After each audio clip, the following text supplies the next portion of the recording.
Hello everybody, welcome back to another Microsoft Flight Simulator live stream. I hope you're all doing well. Happy Monday, my friends. Hopefully everybody had a great weekend filled with lots of flight sim time. Welcome back, Givens, good to see you. Lilo, good to see you. Kango, welcome back. AJ, good to see you, my friend. Samir, good to see you. Greg Elwell's in the house, good to see you. Mike, good to see you. Captain Noah, welcome back. Bomb Tech joining us today, very nice, good to see you, my friend. Chris Clark's in the house, good to see you, dude. Leonard Grant, welcome back. AntoniBaldo, good to see you. Yuckfu, good to see you. Lone Sparrow, welcome. Chef Matt Megan, good to see you, my friend. John Zander, welcome back, good to see you. Samoa Pilot, welcome. Susie, Sushi, I always call you Susie for some reason. Sushi, good to see you. Gary P, welcome back. Alexi Rastus, good to see you, my friend. Welcome back to the stream, everybody. Again, thank you so much for coming to hang out today. Fun ops today, Miami. Anytime we get to fly in and out of Miami, I feel like we have some fun. So Miami down to Nassau and back today. Probably going to be on the shorter end of streams.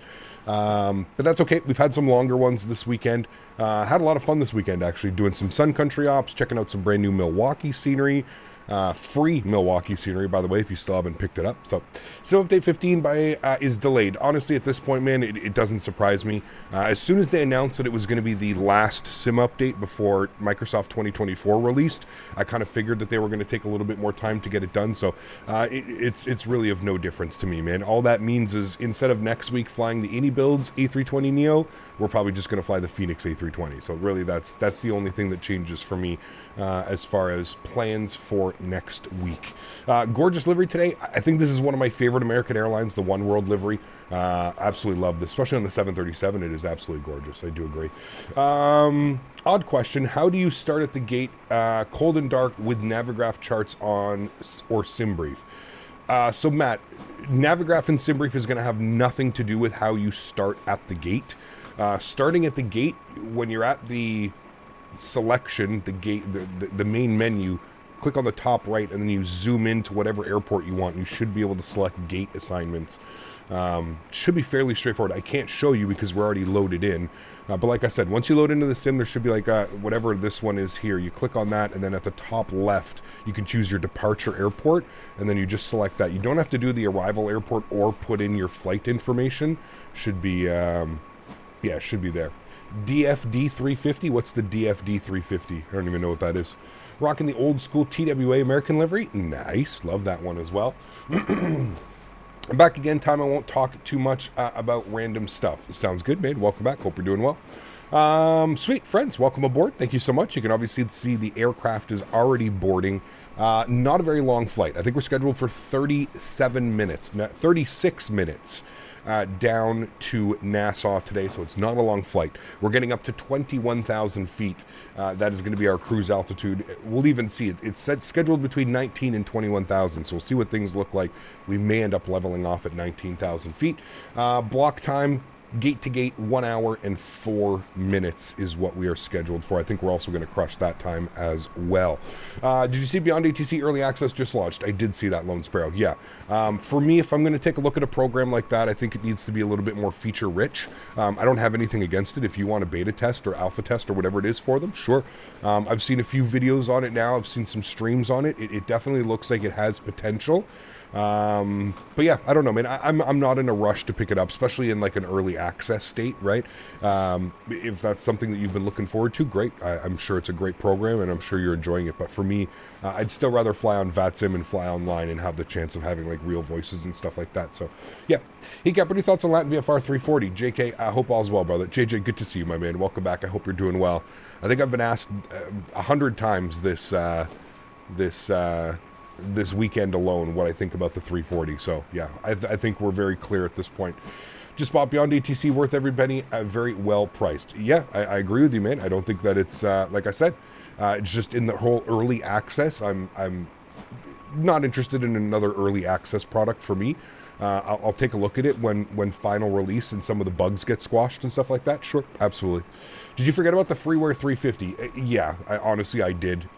AnyBuilds is making a 350, so I highly doubt the freeware version of an A350 is going to be... That airplane is so complex, man.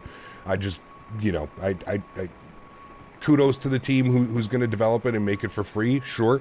But obviously with AnyBuilds making a 350, that's the one that's going to have my attention, not some freeware. So, which gate are you at? We're at Delta 38. Delta 38. Probably get 10 to 15 more about the Beyond ATC. Let's have a great Monday. Good to see you, JJ. Welcome back, man. Hope you're doing well. JR, good to see you, dude. Welcome back. Latin VFR is the Airbus version of Captain Sim.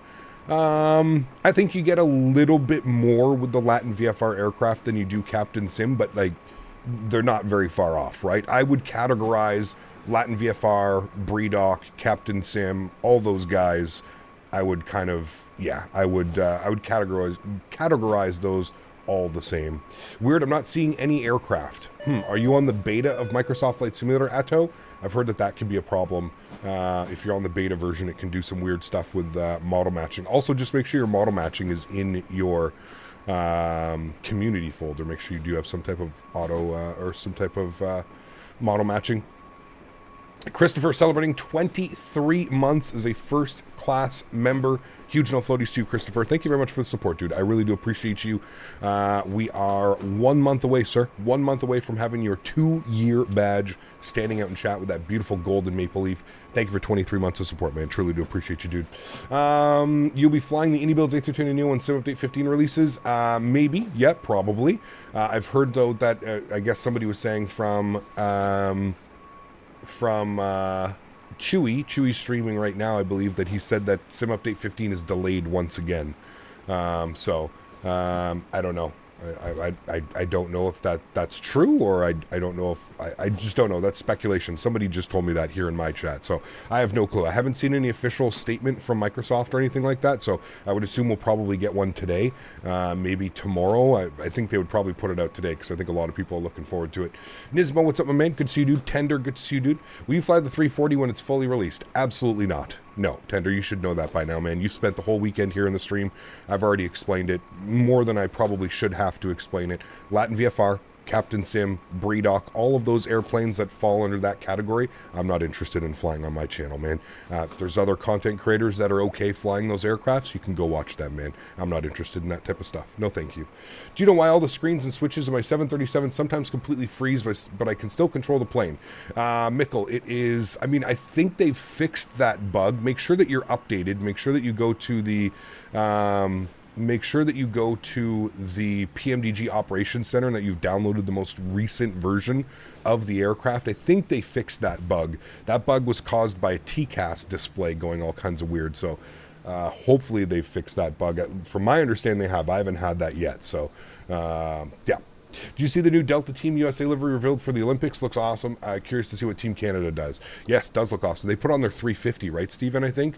I think Air Canada has... I think they're doing it on their 787 or a 777 they usually do. I can't remember which one. I thought they had a special livery out already. I don't know. I could be wrong. Cool. What the fuck, once again? Oh my gosh, they are doing the same as Aerosoft. Wow. If it's delayed again, I need my performance back. I was just supposed to release tomorrow. Performance right now is just terrible. I agree with you. Yeah. I have updated version 3.0.93. I think that's what it is, but it still exists for the PMDG. Maybe Randazzle can write a 5-page word salad describing the delay on it. Nice. Okay, I didn't know it was still an issue. I haven't had any issues like that, fingers crossed, for the last little bit, so hopefully that is not the case any longer. If you had a budget for one, would you recommend Beyond ATC or Pilot Edge? Well... I mean, Pilot Edge would only get you 1 month subscription, right, Tender? Whereas this, for the same price, Beyond ATC, you're going to have it for the lifetime. So I would probably say go with Beyond ATC unless you're okay with just having Pilot Edge for a month. But you're comparing something that you get for a month versus something that you get to keep forever. So probably going to say something that you keep forever. Can you tell all airlines from Canada that you know? There's so many, man. I don't know. There's way too many to probably name, especially all the small airlines and stuff like that. All right, friends, let's do it. Let's jump inside the aircraft. Let's get this bad boy programmed, ready to rock and roll. Somebody asked what One World is. One World is, you know how you have Star Alliance One World, so it's a bunch of airlines that fall under the same category is usually what One World means. Cool, let's do it. Let's jump inside the aircraft. Let's get this bad boy programmed, ready to rock and roll. First things first, overhead, ground power, and battery switch go on. Beautiful. Let's go up top to the IRS. We'll go ahead and set our IRS position, left side nav, right side nav. Beautiful.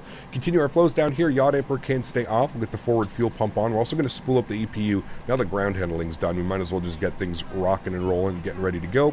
Panel brightness is up. We'll go and get our window heat on as well. Probe heat stays off. Hydraulic pumps can stay off for now. Pressurization panel looks good. Packs from the off position. Isolation valve is open. APU bleed is off. Engine bleeds are on. Once again, we're going up to 21,000 feet today. So we'll set our pressurization panel for 21,000 feet. And I believe landing here, airport elevation is like sea level. I'm almost positive of it. Airport elevation 16 feet exactly. So we don't even need to put anything into there. We can get our logo lights on. Wonderful. Let's come down here to the electronic flight bag. We're going to request our flight data from SimBrief. Beautiful. You can see American 1022. This is a real world flight, by the way, on a 737 A300. We've got Miami over to Nassau, MYNN, with a cost index of 26, route distance 171 nautical miles. I mean, you can pretty much see just how short this one is. There it is right there. Love it. Cool. Everything looks good there. Let's head down here to the CDU, the McDo, whatever you'd like to call it. AJ coming in with 10 gifted members, my man. Huge no floaties to you guys. Please get some love. That was weird. Logged off and logged back in. Lucky I wasn't on top of you. Uh-oh, do you see all the you see all the liveries though now? That is weird. I've never had that one before, Atto, where I have to log off and then log back in. Definitely a weird one. But hey, you got it fixed. That's all that matters. AJ, thank you very much for the support, dude. I appreciate you guys. If you got a gifted membership, please make sure you say thank you. That is unbelievably kind. AJ, appreciate you, my friend. Thank you, dude. Incredibly kind. Hopefully getting some love from chat. Thank you, buddy. Appreciate it. Okay, everything's good there. I'm going to come down here. I'm going to get a little bit of panel brightness up on this guy. That should be good right there. Beautiful. Let's come down here.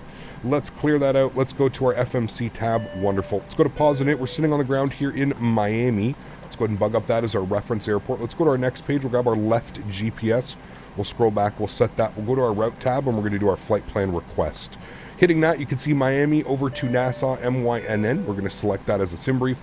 We're going to set payload, clear, good. We're going to set fuel, good, wonderful. We're going to select the route. We're going to give that about 10 or 15 seconds to run through the processes.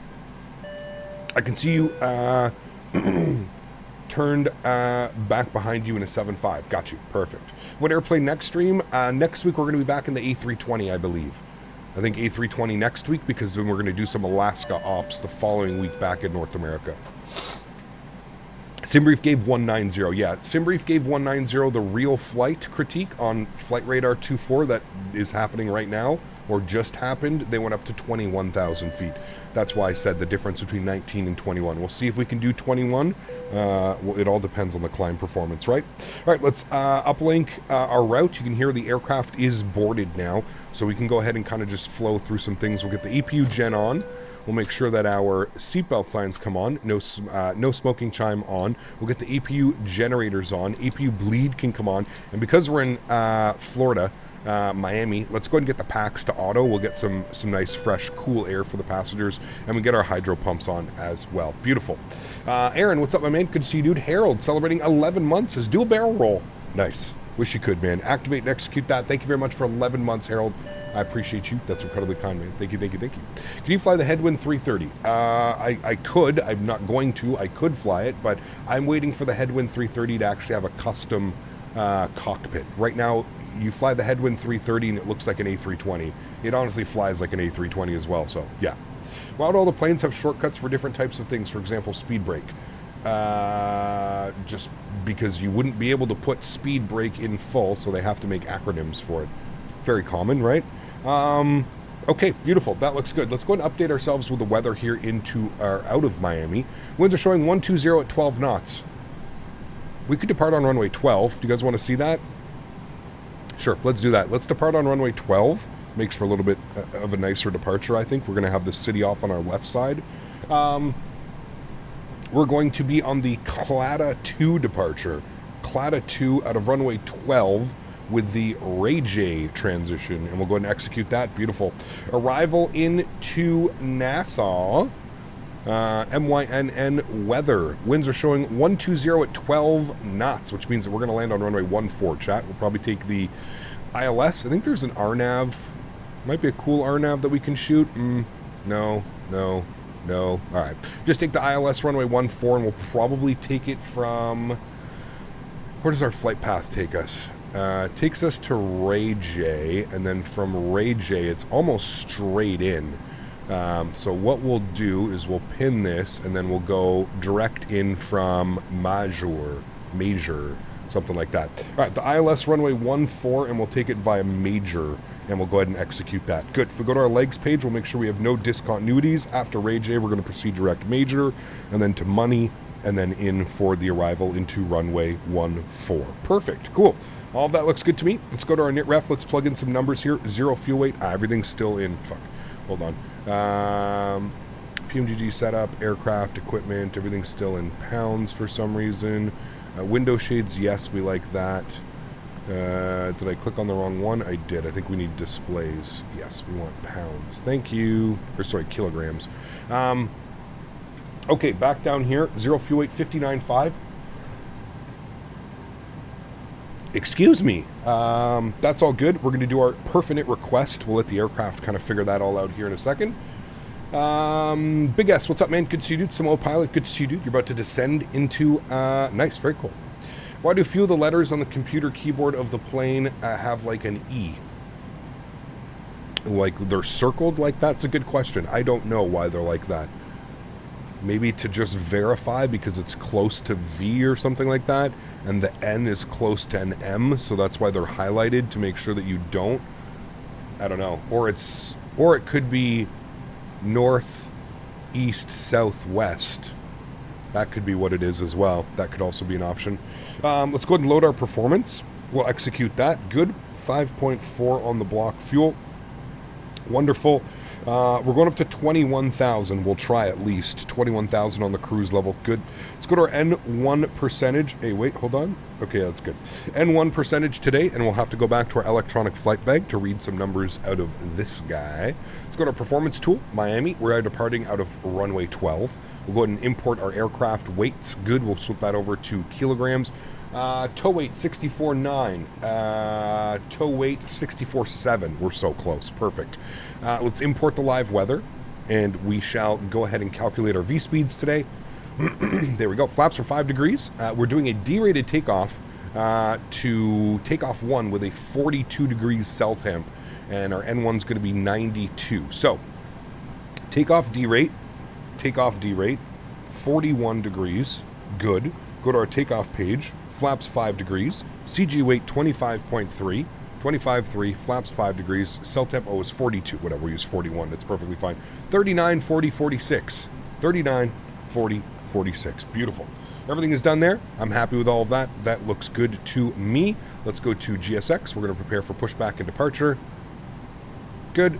And we'll make sure that that is set. Good. Release the ground power. Yep, we're off on ground power, so that's fine. And we'll go ahead and remove the wheel chocks as well. Beautiful. Cool. Good to go, chat. Just waiting for the tug. For some reason it's not closing the main left door as well. I'm just going to confirm that that will be closed. We don't need that open. And we will confirm up top that the forward entry door will be closed. There it goes. Beautiful. Sweet.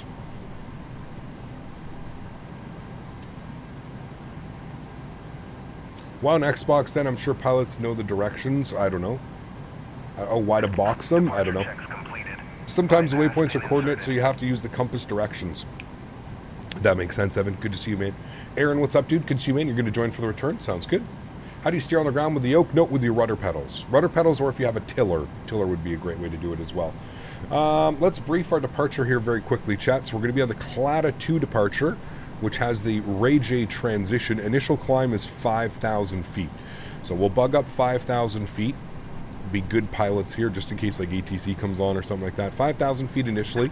We'll put in runway heading, which is going to be 122. There we go, or 120. And our V speed, 146. 146. Beautiful. Looking good there. Great. Cool. That comes on. Oops, didn't mean to hit that one. That goes like that. That comes on. And squawk code, we're going to go tail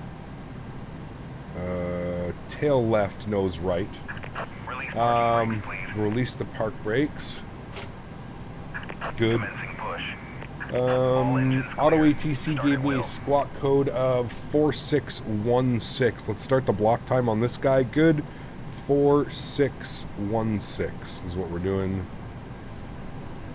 4616. Good. We'll turn that on and reporting. Hopefully there's nobody around me. Okay, we should be good on the pushback. Beautiful. Cool. Let's go upstairs. Packs go to the off position. Good. Fuel pumps come on. Good.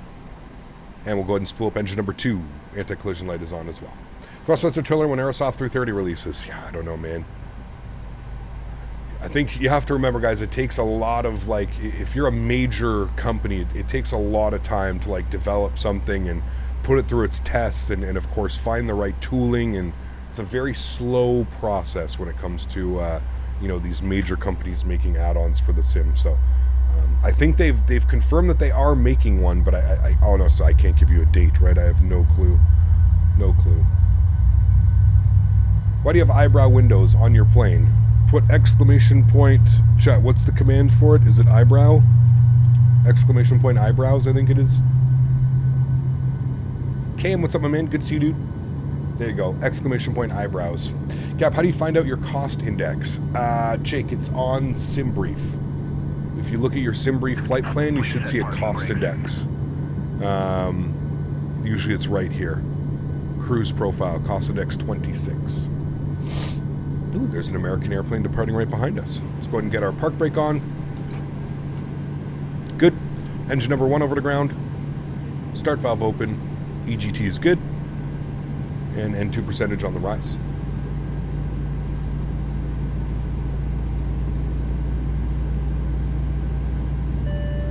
Does it auto put it? No. Unless you have SimBrief integration. If you have your SimBrief integration with an airplane, yes, it should do it.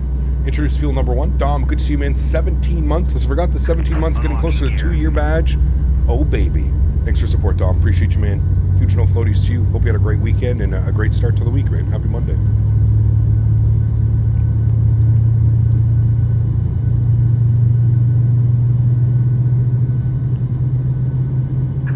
Tow truck disconnected. Interesting that XP tender. All right, man. Left is clear. Right is clear. He got that's a community-made tiller tender. Nobody's getting early access to tillers or anything like that, my friend. That's a community-made tiller. Somebody made that for him. Somebody who 3D prints and does that type of stuff. He's also in my chat all the time. It's called CST Gaming. He also offered to give me one, but because of my sponsorship with Thrustmaster, I have to be very careful with the products that I use and I show on stream. Thrustmaster is part of my contract with Thrustmaster is that they pay me for the exclusivity of their products. So I have to be very careful with the products that I use.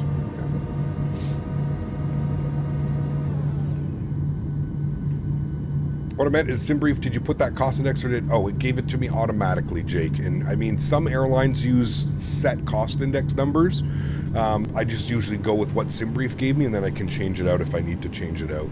Cost index is one of those things, man, like you don't have to worry about it all that much. If you notice that you're going slow, just bump up your cost index a little bit. If you notice that you're going a little bit too fast, just turn down your cost index. That's kind of like how it goes. All right, packs back to the auto position. Isolation valve to auto. APU bleed goes off. Generator 1 and generator 2 are on. APU goes off. 21,000 is set as our pressurization panel. We may only go up to 19. We'll take a look at that in a second. Flaps 5 degrees are set. Auto brake over to RTO, sorry. And we need a trim value today of 486, so almost 5. Go right about there. Should be good. 486. And flight director left side. Flight director right side, auto throttle, VNav, LNav, perfect. Park brake comes off, and we'll go and get our taxi going here, friends. We are using runway 12 for departure today. We are currently here in the ramp, so what we'll do is we'll get ourselves out to Mike. We'll go all the way down Mike and get ready for runway 12. My offer still stands if we can work out with the Thrustmaster exclusive. You know what, CST, it's something that I'll speak to. It's something that I'll speak to them about when I'm at the expo this year. All right. So I'm going to see them in about just over a month now. It's something that I'll chat with them about, and I'll kind of figure it out from there. What are you giving me warnings for? Air conditioning. Why are we getting an air conditioning fault? Oh, it needs to be tripped. There we go. Thank you. Recall check. Looks good. So I did it. I just got a cost index. I'm going to do whatever. Just leave it, and it'll give me one. Correct, Jake. Yeah. SimBrief will give you a cost index. Usually it's based off of your flight plan, but it can be a little bit... Like I said, man, don't be scared to change it. Cost index isn't one of those things where, like, you have to leave it and you have to leave it set. You could put a higher cost index when you're at cruise altitude to give you a higher cruise speed, and then right before you're about to start your descent, you put a lower cost index. There's nothing wrong with that. I mean, I've seen it, CST. It's badass, dude. I wish I could use it, but like I said, man, priority comes with my sponsors. You know, famous saying, don't bite the hand that feeds you, right? So that's kind of how it goes with there. So I'll have a conversation with them when I see them at the expo here in about a month and a half. Hey, Kat, what made you get the FTSIM Soundpack? Might look into it. Chat. A bunch of people in chat have been hounding me about it, how it was just much better than the default sounds. And I have to agree, especially here at like these idle conditions. The sounds are absolutely fantastic. A little bit of a pain in the ass to install, but I would just go and download the Python, and yeah. What's MYNN? Well, it's a 4-letter airport code, right? So, you know what also you could do? You could also just throw that into Google, and I'm sure it would give you an answer immediately, just like that. So if I'm... MYNN is going to be an airport, and it's going to be Nassau, the Bahamas. Because I usually don't rely how much cost index to put, because I don't know how much cost index to put. Yeah, like I said, man, cost index is one of those things I think people they focus a little bit too much on, just usually set something and forget it, man. That's really all we do. Going from rudder pedals to tiller can be some learning curve. I mean, I do it when I'm flying Airbus, right, Evan? I have a twist axis that I use for nose gear, and then I use rudder pedals once we're on the runway and stuff like that. I'm pretty comfortable with it. We also flew in the full 737 sim at World Flight, and it wasn't really too big of an issue. The only thing is just getting used to how the aircraft behaves with a tiller, you know? How long until landing? ETA. We haven't even taken off, dude. I can't give you one. Can't give you an ETA when we're not even in the air. American airports always start with K, correct. Canadian airports always start with a C. Yes, correct. Just like most European airports start with an E. How long is the flight? 36 minutes is what we're scheduled for. 36 minutes. Should be a real short flight. 36 minutes is what we're looking at today. 36 minutes. Looks like we got a United in front of us who's also going to be departing on runway 12, which is great. Not the only one. Beautiful. Or an L. Well, that's because it's not in... Would Switzerland be considered in Europe? Or that's its own thing, isn't it? Or is... I don't know. Maybe. FTSIM sounds amazing. I downloaded them the other day from your stream. There you go, Zach. Very cool, man. I'm a cost index 100 kind of guy. I mean, we had a guy in here that was convinced that if we didn't use a cost index of 100 that we were doing things wrong. So... In Europe, but not in the EU. Correct. Okay. Got you. Thank you. Thank you for the clarification. I'm not on CTAF frequency. I probably should be on CTAF frequency. Dot CTAF KMIA. It's probably why I'm not hearing anybody. 18.3. I think he's lined up on the runway, right? Can we go and line up now? Yeah, he's gone. All right, cool. 18.3 for us, chat.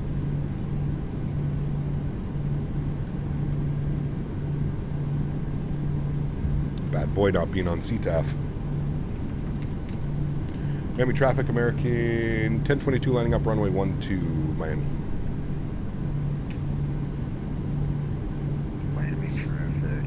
Cap, you had a fake Captain Cannon in someone's chat acting like you the other day. Yes, not the first time, trust me. Happens a long time. Sorry, man, I missed that. What did you say? We'll wait on you. We'll give you some en-route separation there. Perfect, thank you, man. All right, we're lined up on runway 12. Good. I think we have traffic over here. There we go, cool. Ooh, Bahamas Air. Dude, I almost flew Bahamas Air. I should have done it. Man, that looks good. They only have 700s, right, I think? Yeah, would you consider to do a flight from Venice to Cagliari? We could maybe do that, yeah. Speaking of Google, you can Google something like Airline Cost Index. There's a PDF out there that of all the common ones used by most airlines. Interesting, Al. I didn't know that. That's very cool. I'll definitely take a look at that, Al. I had no clue. Like I said, man, I tend to not try and overthink the cost index. I usually just use the cost index of like 25, 35, 55, something like that. You know what I mean? So, did you see the YouTuber copying your thumbnails? If you're talking about Captain Chad or whatever, he's not really copying them. He's making his own version of my thumbnails, but like I can't really copyright a thumbnail. A thumbnail's a thumbnail. I mean, you know.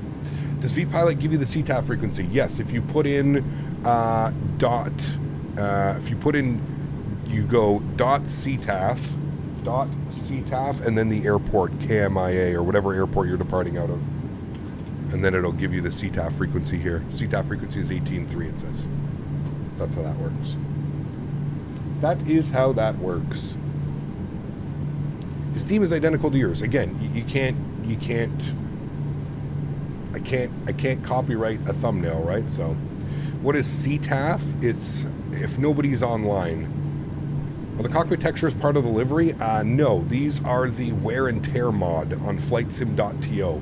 Highly suggest picking it up. It's absolutely amazing. All right, joystick cam's going on. I want to take a quick second to shout out our sponsor today, Thrustmaster. You guys know Thrustmaster here on my channel. One of the biggest supporters and sponsors of my channel. If you're interested in any of the peripherals that you see me using in any of my streams, don't hesitate to click the links below, or I actually have them pinned up there right now if you are interested. Also, if you're purchasing directly from Thrustmaster, you can use my creator code Captain Canada, to also help out the channel. Let Thrustmaster know that these advertisements are indeed working. So thank you, Thrustmaster, for sponsoring this video. Sounds are up. Let's get the hell out of here. Miami traffic, American 1022 departing runway 12 Miami. Throttle's up to about 40%. Let's go flying, friends. Chrono's coming on. Good. Slight nose down pressure on the yoke. Beautiful. We're stable. Toga. Let's go flying. Takeoff power is set. Speed alive. Thank you.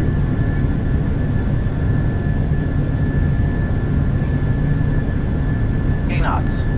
Neutral.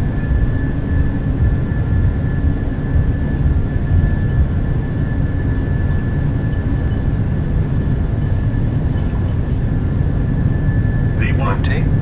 Rotate.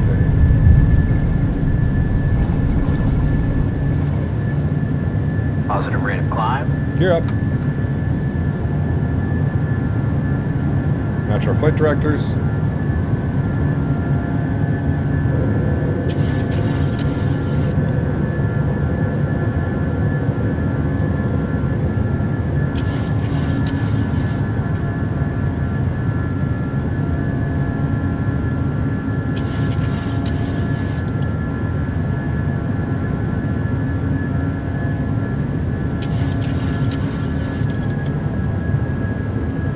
Climb power's in.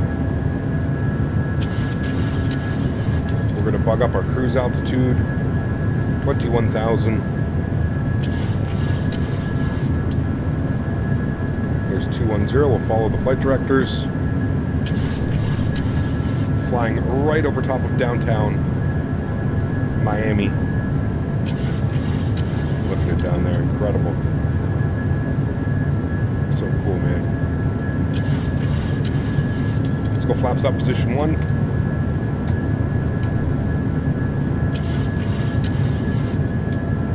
Sonny, what's up, man? Good to see you, dude.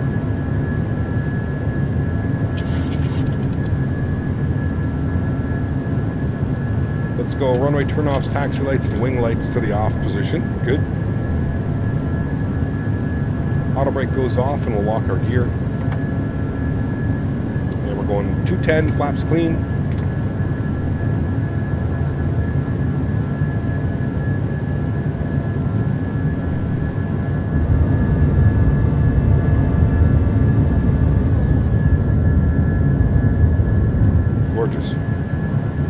Gorgeous climb out, friends. I love departing Miami. Love departing and arriving into Miami. It's always fun. Always spicy, too. There's always some wind, some clouds. Very rare you get like a super smooth, nice day into Miami.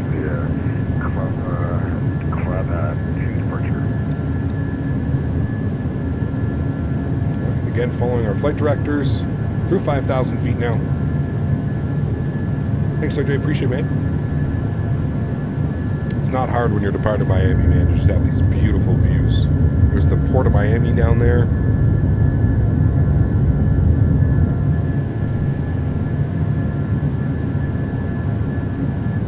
Got the aircraft trimmed almost perfectly right now. And we're headed out to the beautiful blue waters of the Bahamas. Make this one last turn here on course. And then we'll hand it over to autopilot.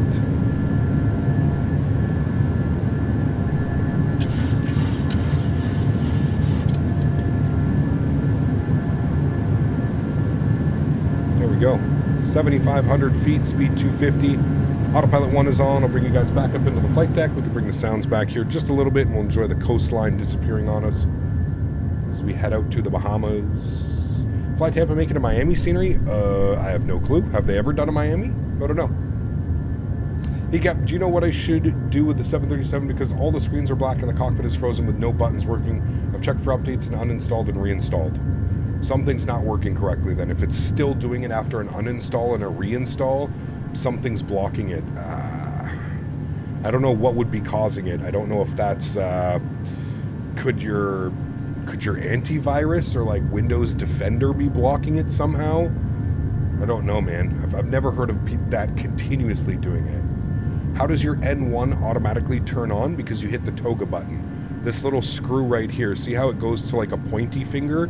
That's the toga button. So that's the shortcut command for the toga button, which is here on the aircraft. You can also press it right there if you want, but and then your N1 again, if you, as long as you've got your VNAV and your LNAV, your N1 should turn on. Servos, how are you, man? Good to see you, dude. I've been watching since the X-Plane J roll-on days. Wow. CRJ days. It's been a kid in high school, now I'm a licensed and working on my IR. Good to see you still streaming and doing well. Career Ocean, good to see you, man. Thanks for coming and hang out. Appreciate it, dude. Glad to hear you're doing well as well, man. Thanks for coming and hang out.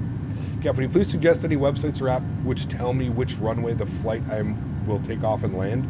I need that for the trip report purposes. Well, that's all based on weather, man. It's kind of difficult. That's always changing, right? That's why there's usually multiple runways at airports, is because it's always changing, man. The winds, it's always based off the winds. But I mean, best website would probably be like Flight Radar 24 or something like that, where you can live track flights and kind of keep your eye on things. What's the decision process using a toga? Keith, well, in the 737, toga is just referred to takeoff. In the A320, it's a little bit different, because the A320 you have flex and then you have toga on top of that. Toga takeoffs basically used, depends on the weight of the aircraft. If we're talking like Airbus, weight of the aircraft, PT, how are you doing on this lovely day? Max, how is the dog doing? Good to see you, man. Appreciate you. Daisy is doing well. It's a beautiful day here today, man. The sun is out in full force. It was so nice this morning. Let's see if I can get a weather report here for Ottawa. It was absolutely beautiful today, man. I think today and tomorrow and the next couple days are going to be really nice. 68, sunny, little bit of wind, low humidity. It's a gorgeous day, man. It's a gorgeous, gorgeous day. You never use it. You should always use it. If you're flying the 7.3, you should be in toga. And again, toga is just for the, you set an N1, right? So based off of our, like if we come back here and we look at our index, our performance, and you look at our N1 limit, we had an N1 limit. Well, obviously it's not going to show now because we're in climb. But yeah, we had an N1 limit, and that is what it's based off of. So in the 737, you call toga, even though you're not advancing the throttles all the way to the top like you would be in the Airbus, it's still considered toga. Daisy must be happy. She is. Yes, she is. Thank you again, Max, for the donation, my friend. Appreciate you, dude. Thank you, thank you, thank you. You had a question, sure. Go ahead with your question. I'll do my best to answer it. Snaggy, what's up, man? Good to see you, dude. Welcome back. Hope we're doing well. Hey, Gap, gorgeous departure. Hope all is good. Kev, good to see you, man. Welcome back. But when you're in cruise, you're supposed to go to 122.8. Correct. Yeah.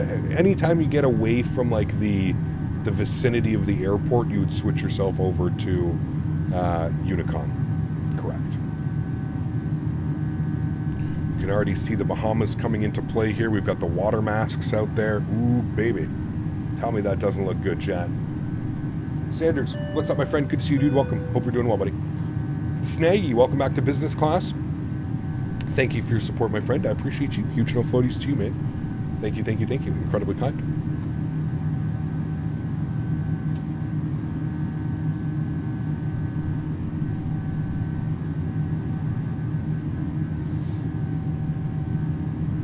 Remember, guys, if you are enjoying the content, don't forget to smash down that thumbs up button. It's going to be a little bit of a shorter stream today, as I mentioned. Just doing the little hop here between Miami and Nassau, but I think it's perfect for a Monday. How you been holding up? Good, man. Good. Can't complain, dude. I was sick for like almost a month a couple weeks ago, but finally seemed to have kicked it and feeling much better, man. Damn, look at those water masks. I wish they had that everywhere, not just down here in the Bahamas, because that looks incredible. So good. I love, love, love water masks, man. Loving the K-Pie? Yes, very nice, right? Glad you enjoy it, man. So does toga override what is said in performance? No, Keith, I think I'm probably doing a terrible job at explaining it to you, Keith. Again, like I mentioned, toga in the Boeing is done a little bit differently. So you pushing the toga button, it's going to set the power to whatever you set in the FMC before takeoff. So remember, we set our performance, right? Here's our performance numbers. So we did a cell temp of 42 degrees with a D-rated takeoff 1, which gave us an N1 percentage of 92%. So the engine, when I press the toga button, the engine is running at 92% power. So like I mentioned, in an Airbus is the same thing, but it's just done differently. When you advance the power all the way to toga in the Airbus, it is doing something similar. You're not getting like 100% of the N1, right? So yes, toga, I think toga will give you whatever you have selected on your MICDO or FMC for your N1 percentage. There are some times that your N1 can go up to like 98, 99. We've seen it, right? Like I said, it all depends on the weight of the aircraft and the weight of the aircraft and the length of the runway. Those are the big factors in deciding the performance numbers and the N1 percentage and stuff like that. Yes, that's exactly it, Keith. Yeah. Toga sets the reference speed, which is set via the takeoff performance screen. When in the air, it commits the full available thrust for the go-around. It's basically a way to precisely set the programmed reference N1. Exactly what Max said. Max did a much better job at explaining it than I did. Correct. Yeah. That's a flight deck to sim question. That's true too. Yeah, he would be able to answer that far better than I will. Yeah, absolutely. Absolutely. Oliver, good to see you, my friend. Welcome back. They're supposedly working on water masks everywhere, but it's a very labor intensive. I totally could see it, man. I know that originally the water masks were supposed to come to this sim like for everywhere, and obviously that hasn't been the case, but yeah.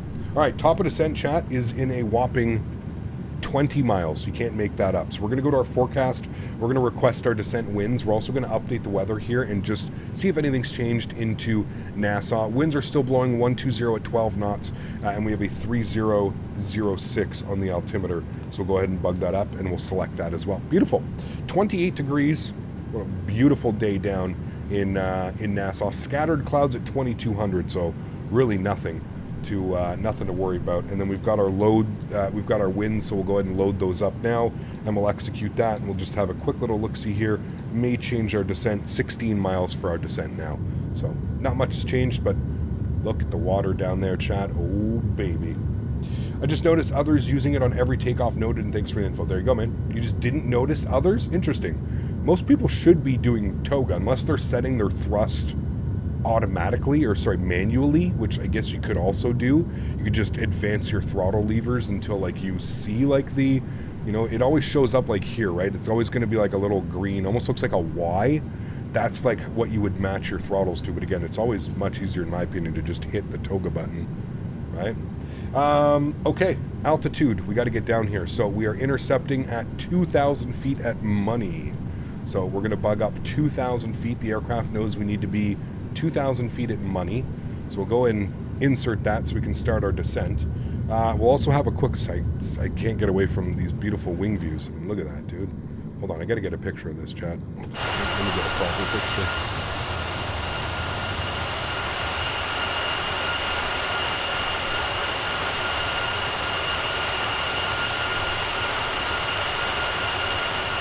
Beautiful. All right, let's go ahead and brief ourselves here for the approach. 110.1 for the ILS. 110.1, and we'll bug that up. 110.1 on this side. Good. Our front course will be 143. Bug that up. 143. Good, and wrong way, 143. Good. We should be starting our descent here momentarily. The speed brought itself back to 268 knots, which is our target descent speed. And we'll go ahead and set auto brake 3 for the arrival. How was the birthday celebration last week? For my friend, it was fine. It was good, man. It was good. 13 minutes of flight time, chat, and we're already planning for our descent. Kind of crazy that they take a 737 on this flight, but pretty wild, man. Pretty wild. It's part of normal takeoff procedures when auto throttle is in op. This makes sure that you do not have asymmetric thrust. Gotcha. That makes sense. Gotta head out. I thought I'd pop in. Stay well, brother. Staggy, take care, man. Thank you for re-upping on your membership, dude, and I hope you have a great start to the week, man. Thank you, bud. Seems like an RJ type flight. It is, yeah. Academic sports all the way from Taiwan. Good to see you, my friend. Huge no floaties to you.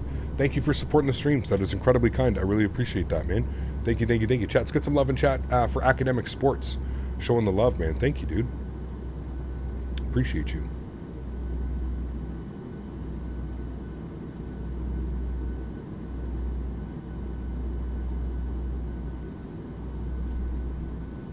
What would you put on the same tier as Chick-fil-A? In-N-Out. In-N-Out, Chick-fil-A. Dave's Hot Chicken slaps as well. That's real good. I don't know. Cane's, Raising Cane's, I would say, is probably on the same level. Maybe not quite the same level as Chick-fil-A, but close. Chick-fil-A is just special, man. God's chicken. Gap, do you have a plane that you hate and do not enjoy flying? Just wondering. Mine is the 737. Not really.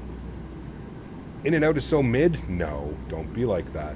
In-N-Out fries. That's the only thing that is mid about In-N-Out. Their fries are, I don't know, sometimes I find them mediocre. I've had them a couple times now. They've been really good a couple times, and they've been like, meh, kind of tasted like just burnt chips.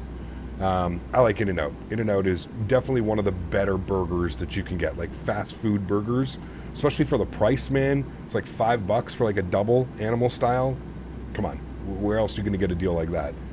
I wouldn't call it mid. Mid is McDonald's, you know, or Wendy's or Burger King. That's mid. Jack in the Box, Hardee's. That's mid.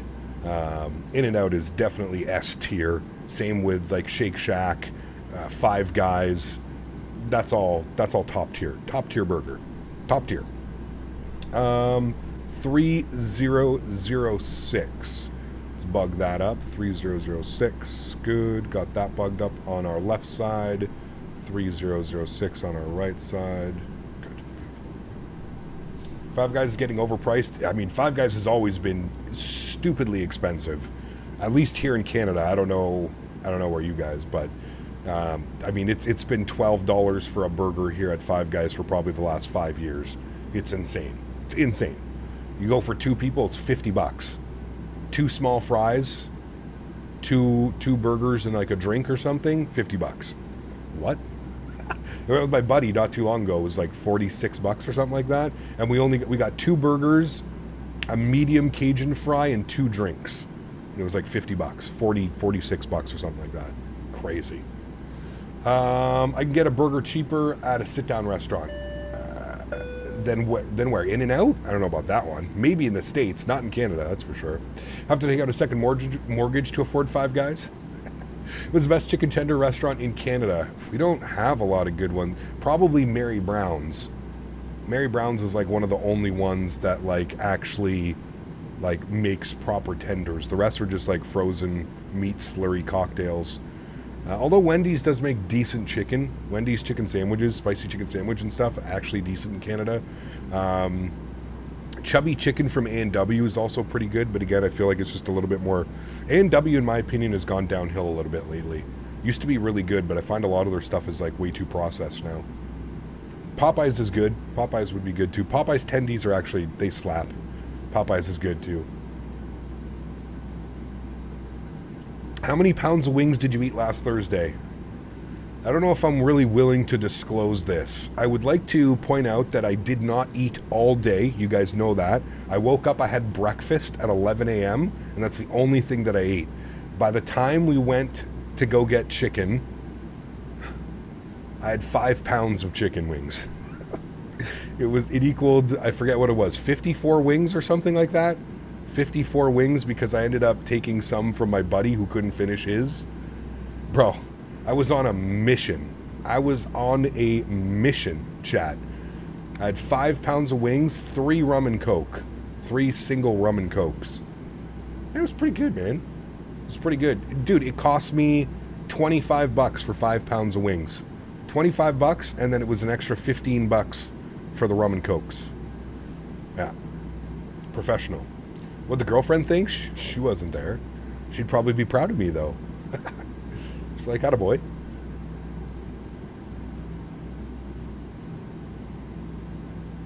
You're going to try In-N-Out and Cane's in Vegas? Both great places, man. KFC is okay. It depends where you go for KFC. Some KFCs hit, man. Some know how to cook the chicken properly, but most KFCs, it's a shit show. It's gross. Call it dirty chicken. Well, 5 pounds of wing, that's with bone in, right? You have to remember. 5 pounds is with bone in. So I probably ate like, what? 2.5 pounds of actual chicken? Man, the shit was so good, chat. I got some honey garlic. I got some medium.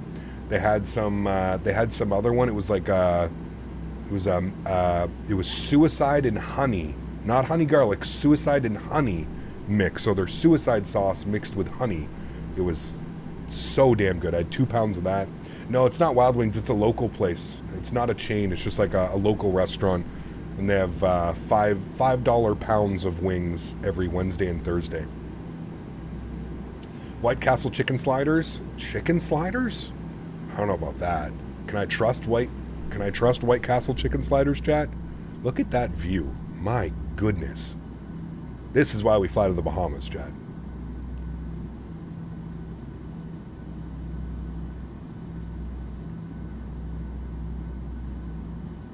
What is your gas station of preference in Canada? This is a Monday, isn't it? I prefer Esso because Esso gives me the best gas. I don't fucking know, dude. I go wherever the gas is cheapest. That's where I go to fill up, man. I drive down the road and I go, you're expensive, you're a little bit cheaper. Let's go. What do I have, though? I have Esso points, and I also have... what are some of the other ones that I have? I have Petro points. Never look at how many points I have, but... Favorite gas station food? That's not really a big thing up here in Canada, to be honest with you, college dude. I mean, it kind of is at some of them, but yeah, I don't know. No loyalty points or anything. Life is different in Canada. It is, for sure. Definitely no loyalty points. I know that like Ultramar has points, and Esso has points, and Petro Canada has points, but I don't really think it's ever makes it worth it. I think Ultramar has the best, like, if you fill up on like Mondays or Tuesdays, you get 5 cents off a liter or something like that. If you're a loyalty member, I don't know. I don't drive enough to have to worry about, like, I literally put, especially with my new car, dude, I'm maybe putting a tank of gas every month, every 3 weeks. Like, to me, it's not worth it to have like any type of loyalty or something like that, right? So I haven't gone to Buc-ee's. Buc-ee's is, man, that was special, dude. The Buc-ee's in Houston, we went to the biggest one. That was a special time. Special time. 10,000 feet, landing lights are on, engine start switches, and wing lights are on. Speed is rolling back 250 knots, and we're on our descent, continuing our descent here, chat. Must be nice. Is gas expensive in Canada? Much more expensive than the US, yes.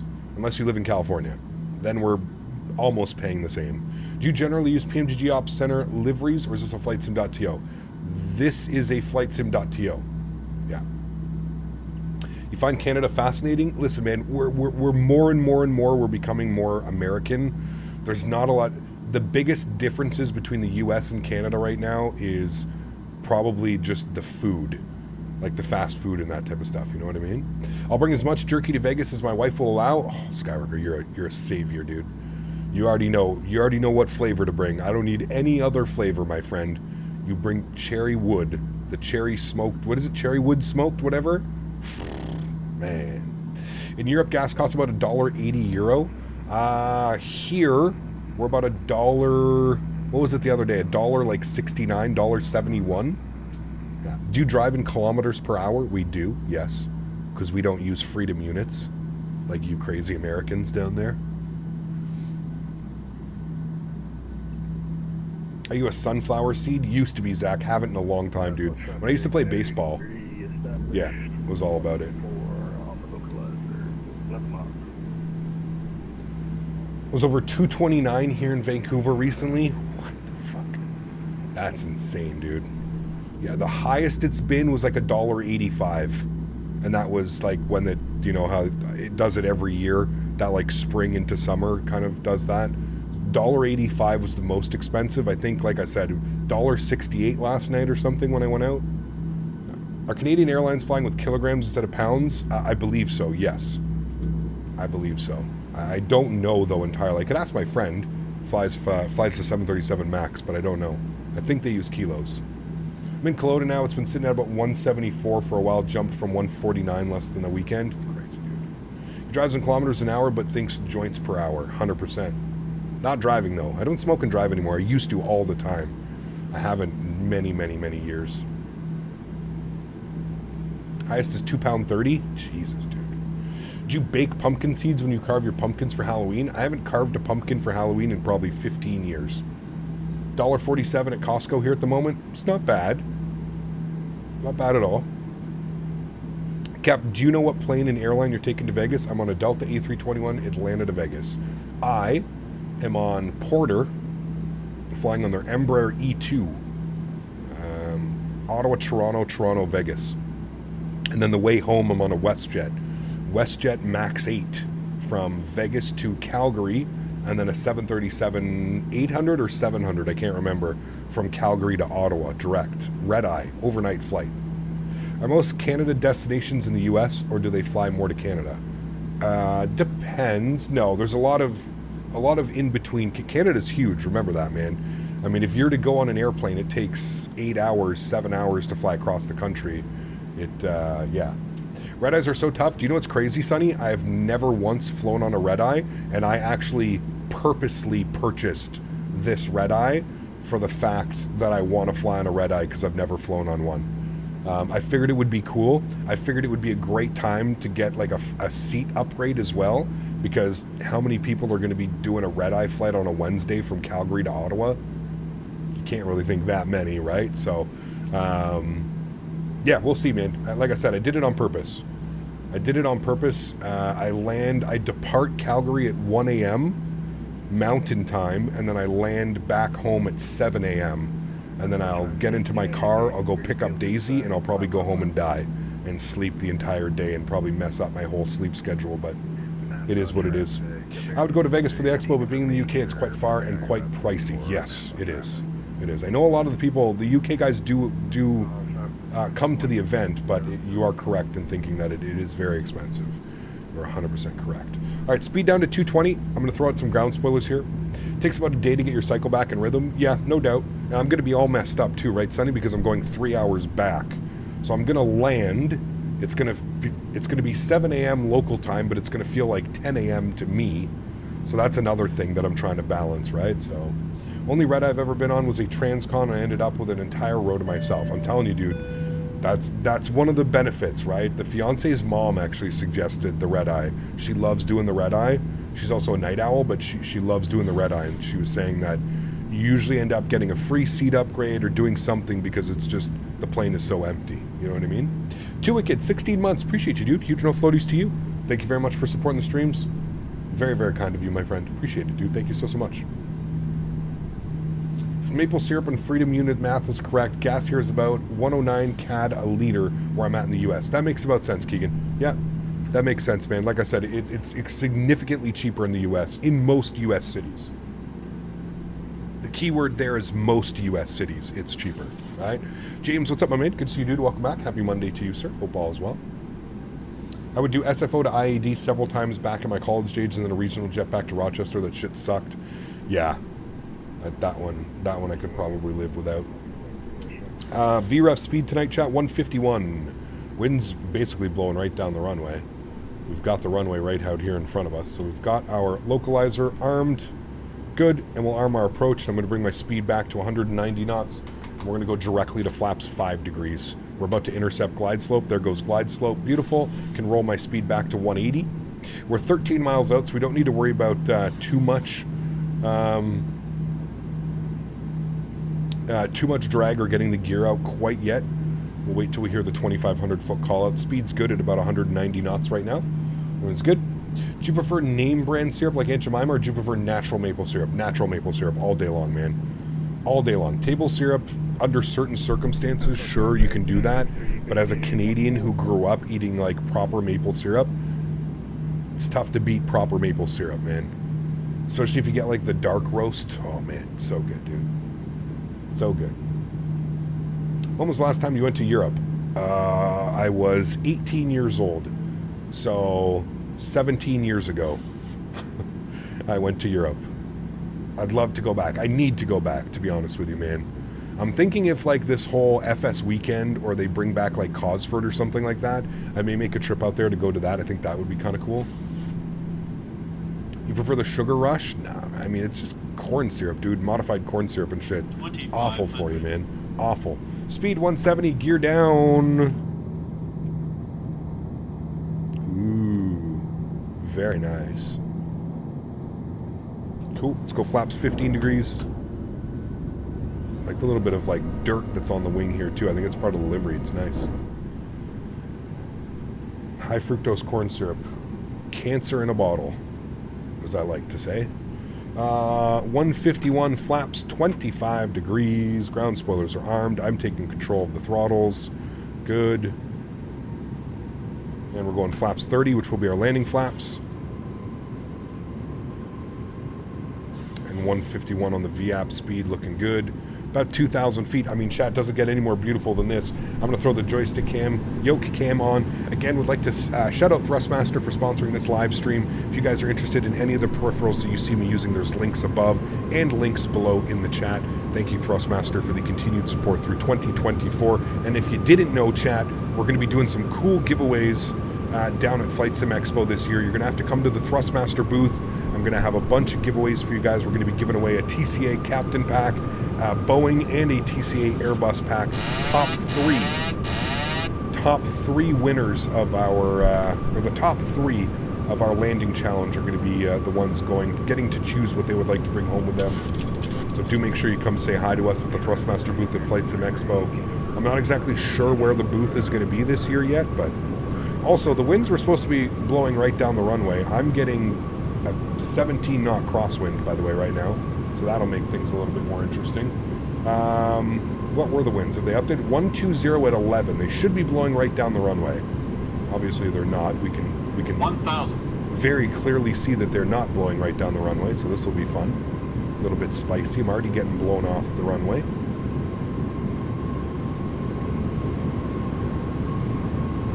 Is it going to be the same challenge? No, I'm going to pick a different one. I don't know what, we may be in the 747 again, I don't know, but it's not going to be the same New York approach that we did. No, it'll be a different one.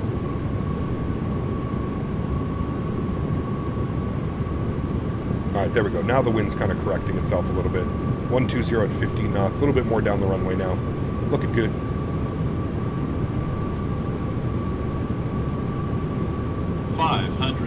Checked.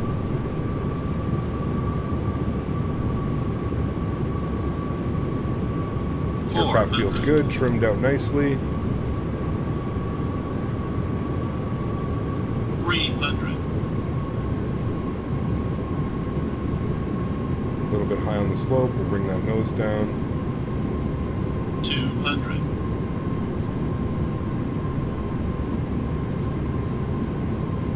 100. 50. 30. 20. 10. Give me the butter. That was money, chat. Nose down gently. Reversers are out. Decelerating.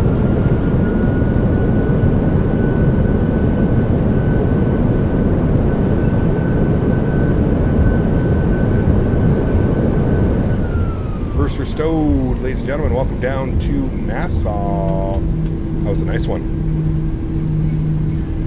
That was a nice one. I don't know what, it felt like we weren't clicked into the screen though. It's like frame gen wasn't working, but that was real nice, chat. We'll make our exit here to the left. We just missed the high speed.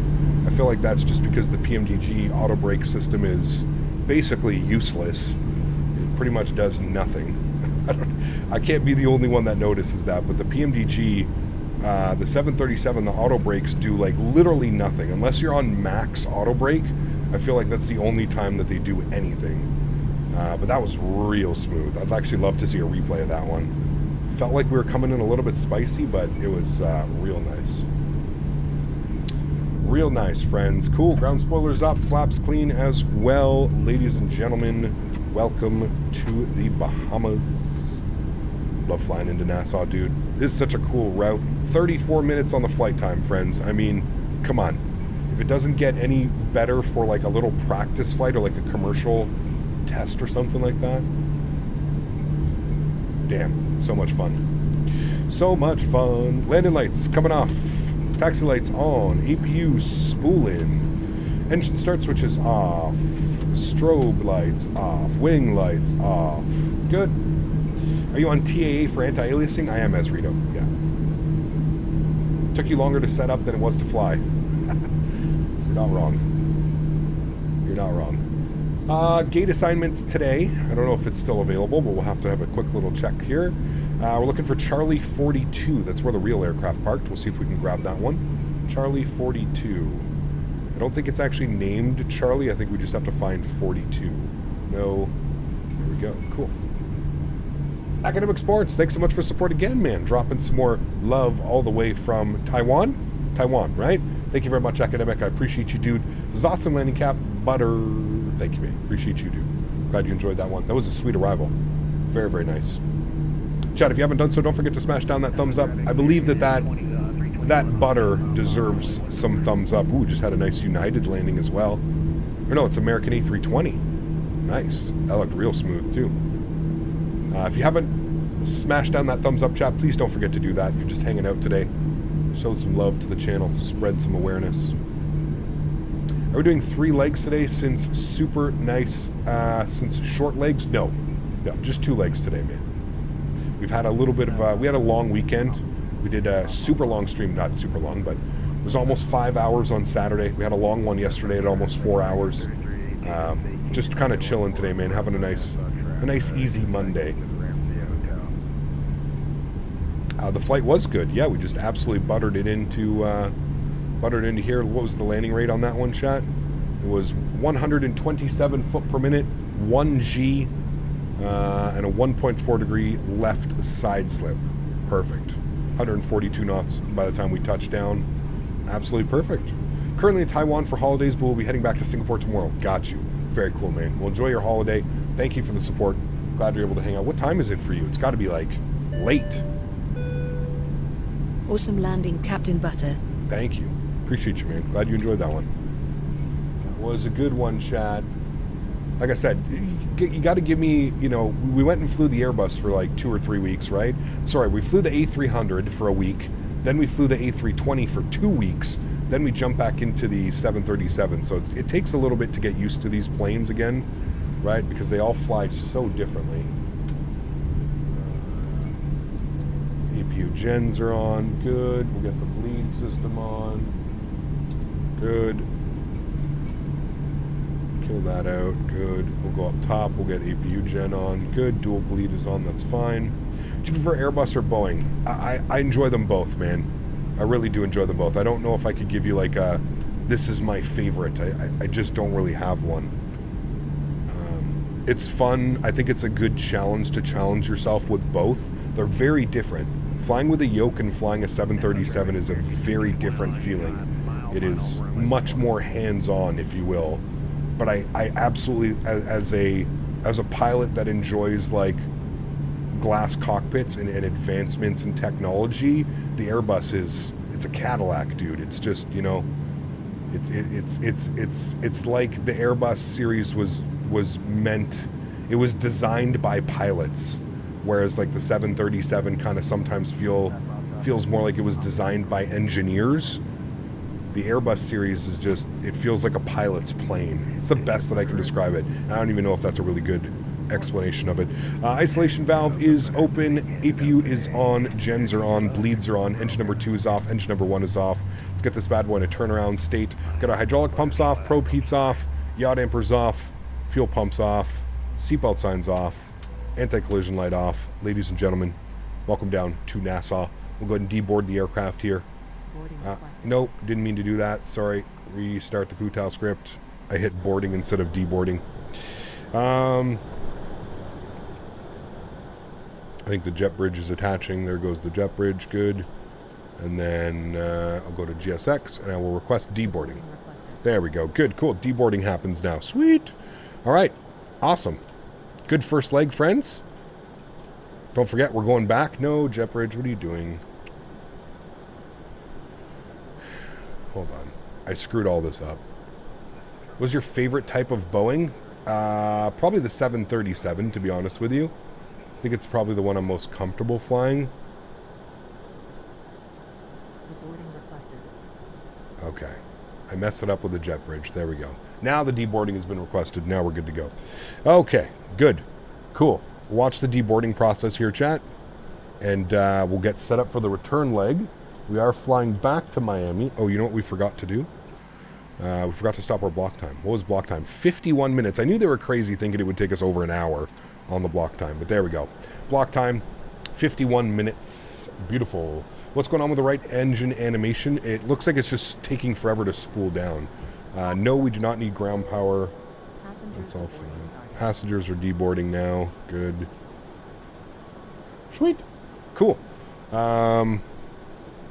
Let's go ahead and start programming our return flight, shall we? I'll get some of the sounds down. I'll get those down, and we can play some tunes while we're getting this ready. Good. We are going from MYNN. Going to be a little bit longer back to Miami. Slight little headwind on the next flight, and we're going to be going around on runway 12 is what we're going to be doing as well. It looks like we keep the same call sign, 1022, so that's easy. Easy enough for me. So American 1022. We're going MYNN to KMIA. Good. We're in a 737-800. Good. And first class config, and we've got 151 passengers doing the return flight with us, chat. I'm going to select runway 12 for the arrival. Yes. Generate. Good. Cool. But right as you pressed boarding, I was going to ask, what do you press if you accidentally do that? Yeah, you got to just restart the Kutal script. Gotta go. Pizza's here. Have a great stream. Take care, Plane Spotter. Enjoy your pizza, man. What's going on with... sorry, I got that one, Lone Sparrow. Yeah. Okay, that's done. That's good. Plan. Send that off to FTSIM.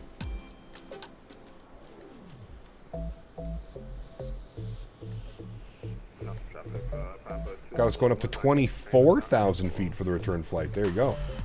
I think I can stay... I'm going to disconnect and reconnect maybe just to make sure. Just so I get the new auto ATC as well. Yeah, there we go. That's good. Okay, good. Let's jump inside the aircraft. Let's start programming some stuff here so we can go to... I love how I can clear this now. Good. Go to electronic flight bag. We're going to import new data from SimBrief. So again, we're keeping the same call sign, American 1022. We've got service from Nassau down into Miami. It's going to be a beautiful departure out as well. Cost index of 44 on the return flight. That's probably due to the headwind. You can see 208 miles on the return flight. So again, quite a little bit more on the return flight. Let's go to our route tab. We're going to do our flight plan request. We're going to go to SimBrief. Good. We're going to set payload. Clear. Set fuel. Clear. Select route. Good. Give that about 10-15 seconds to run through it. I'm going to come up here. We're going to go to flights. We're going to unload. We're going to import. Good. New flight plan. Beautiful. Cool. Flight plan has been requested. We're just waiting for the message now to pop up, the ACARS message. There it is. We'll go ahead and load our flight. Good. Again, give that another 10 seconds. Run through everything. And do the ACARS system through that. Just landed. Nice. How was the landing?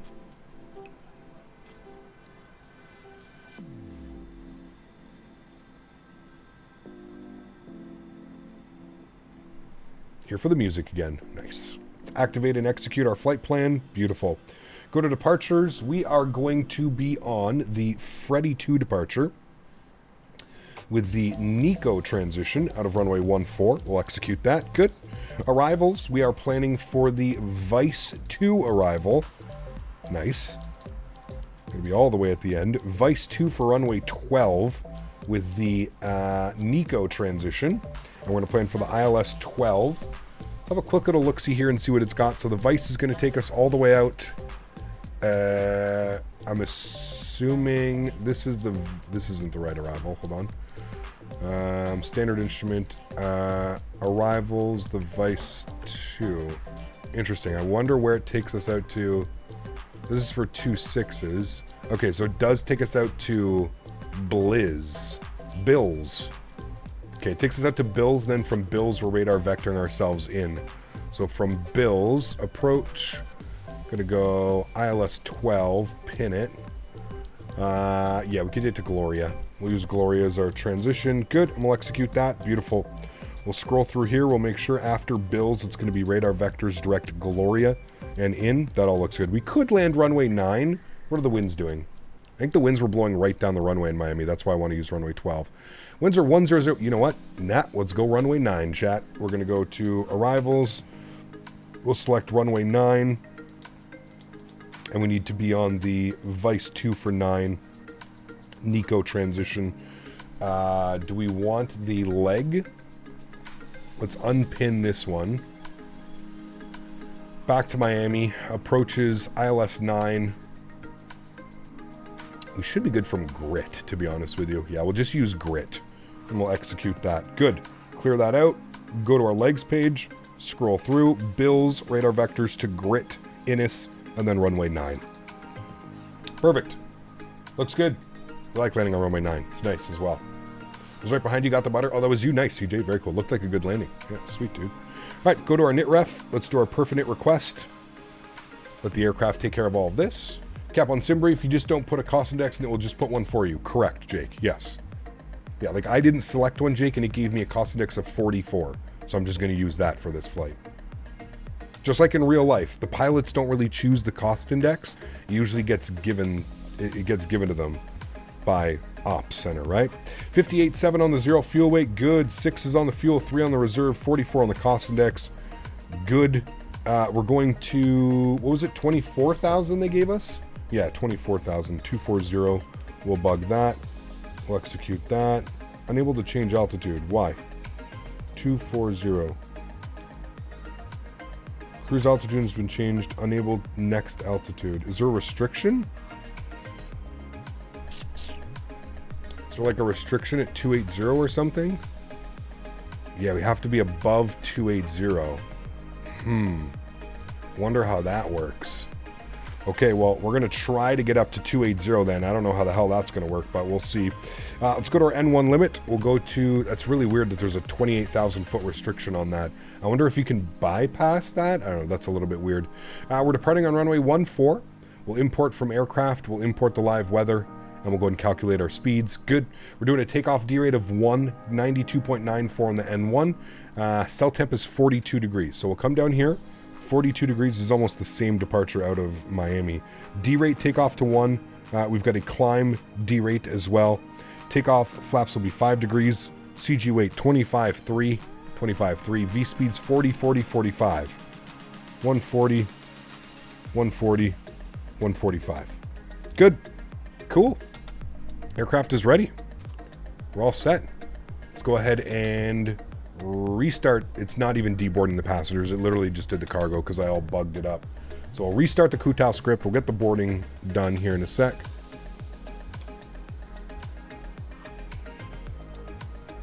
There we go. And then we'll go to GSX and we'll go sim brief. Okay. Good. 151 passengers making the return flight. Request boarding. There we go. All right. Now it knows what to do. Now we're back on track. All right, chat. Give me a few minutes. I didn't have breakfast this morning. I'm going to go have a quick snack. Give me about 5 minutes or so while the boarding process does their thing. And then we'll get pushed back and we'll go over the way to Miami. Give me about 5 minutes, chat. I will be right back.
alleyway is going to get jammed up real quick when Captain Canada comes back.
I'm over here at the end stand on the left.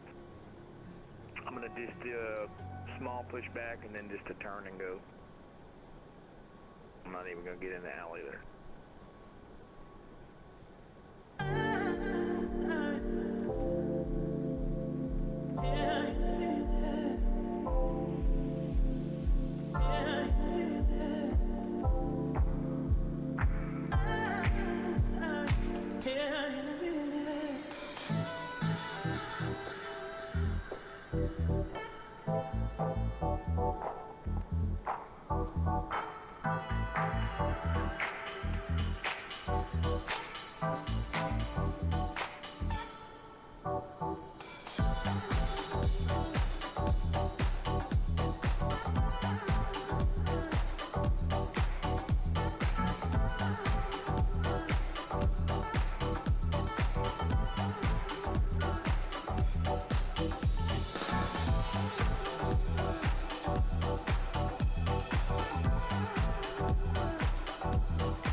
Alrighty, friends, we're back.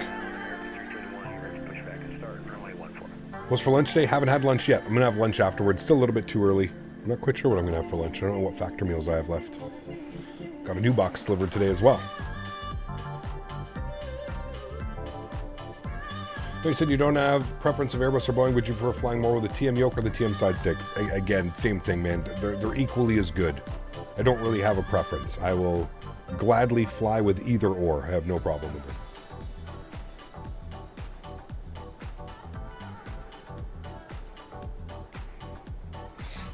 Make sure everybody push back and starts at the same time now. Only fitting.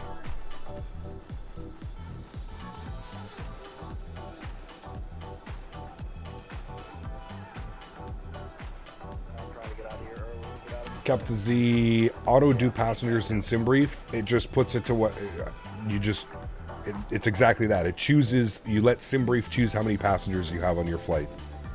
I prefer to actually select like a little bit more of a heavier load aircraft, just because I prefer, I think it's a little bit more fun to fly a fully loaded aircraft. So.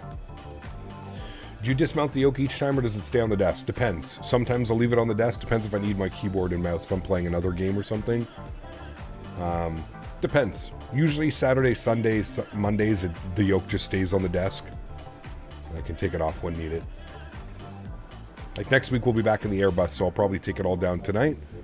And then next week in the Airbus, and then the following week we'll be back in the Boeing. Back in the 7-3. How long does that take? 5 minutes, probably. 5 minutes to get everything off the desk and put away properly. Going with the Phoenix next weekend. Been a little bit of a while since we've flown in Europe. We'll be planning to join you on Saturday and Sunday if I have scenery. Sounds good, man. Yep. We're in the Airbus next week and we'll be back in Europe. I don't know exactly what we're going to be doing. Yeah, not sure. Nassau American 329, push back. Maybe like to do some grease flying. Some Aegean. Does USB in the back disconnect from the yoke, or is cord permanent? Disconnects. It's a USB-C. So, yeah, I have a USB hub that I just leave all my USBs plugged into, and the Airbus TCA Boeing and, sorry, the Airbus pack and the Boeing pack also use a USB-C. So you can just unplug it and take it off. The scenery here is bad. No, I actually really like this scenery. I think it's really well done. This is the Sierra Sim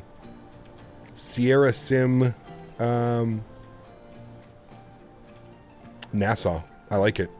This is exactly what the airport looks like in real life. I think it's decent scenery, especially for the price. I'm going to need a stretcher out here. This ground worker just walked through the engine.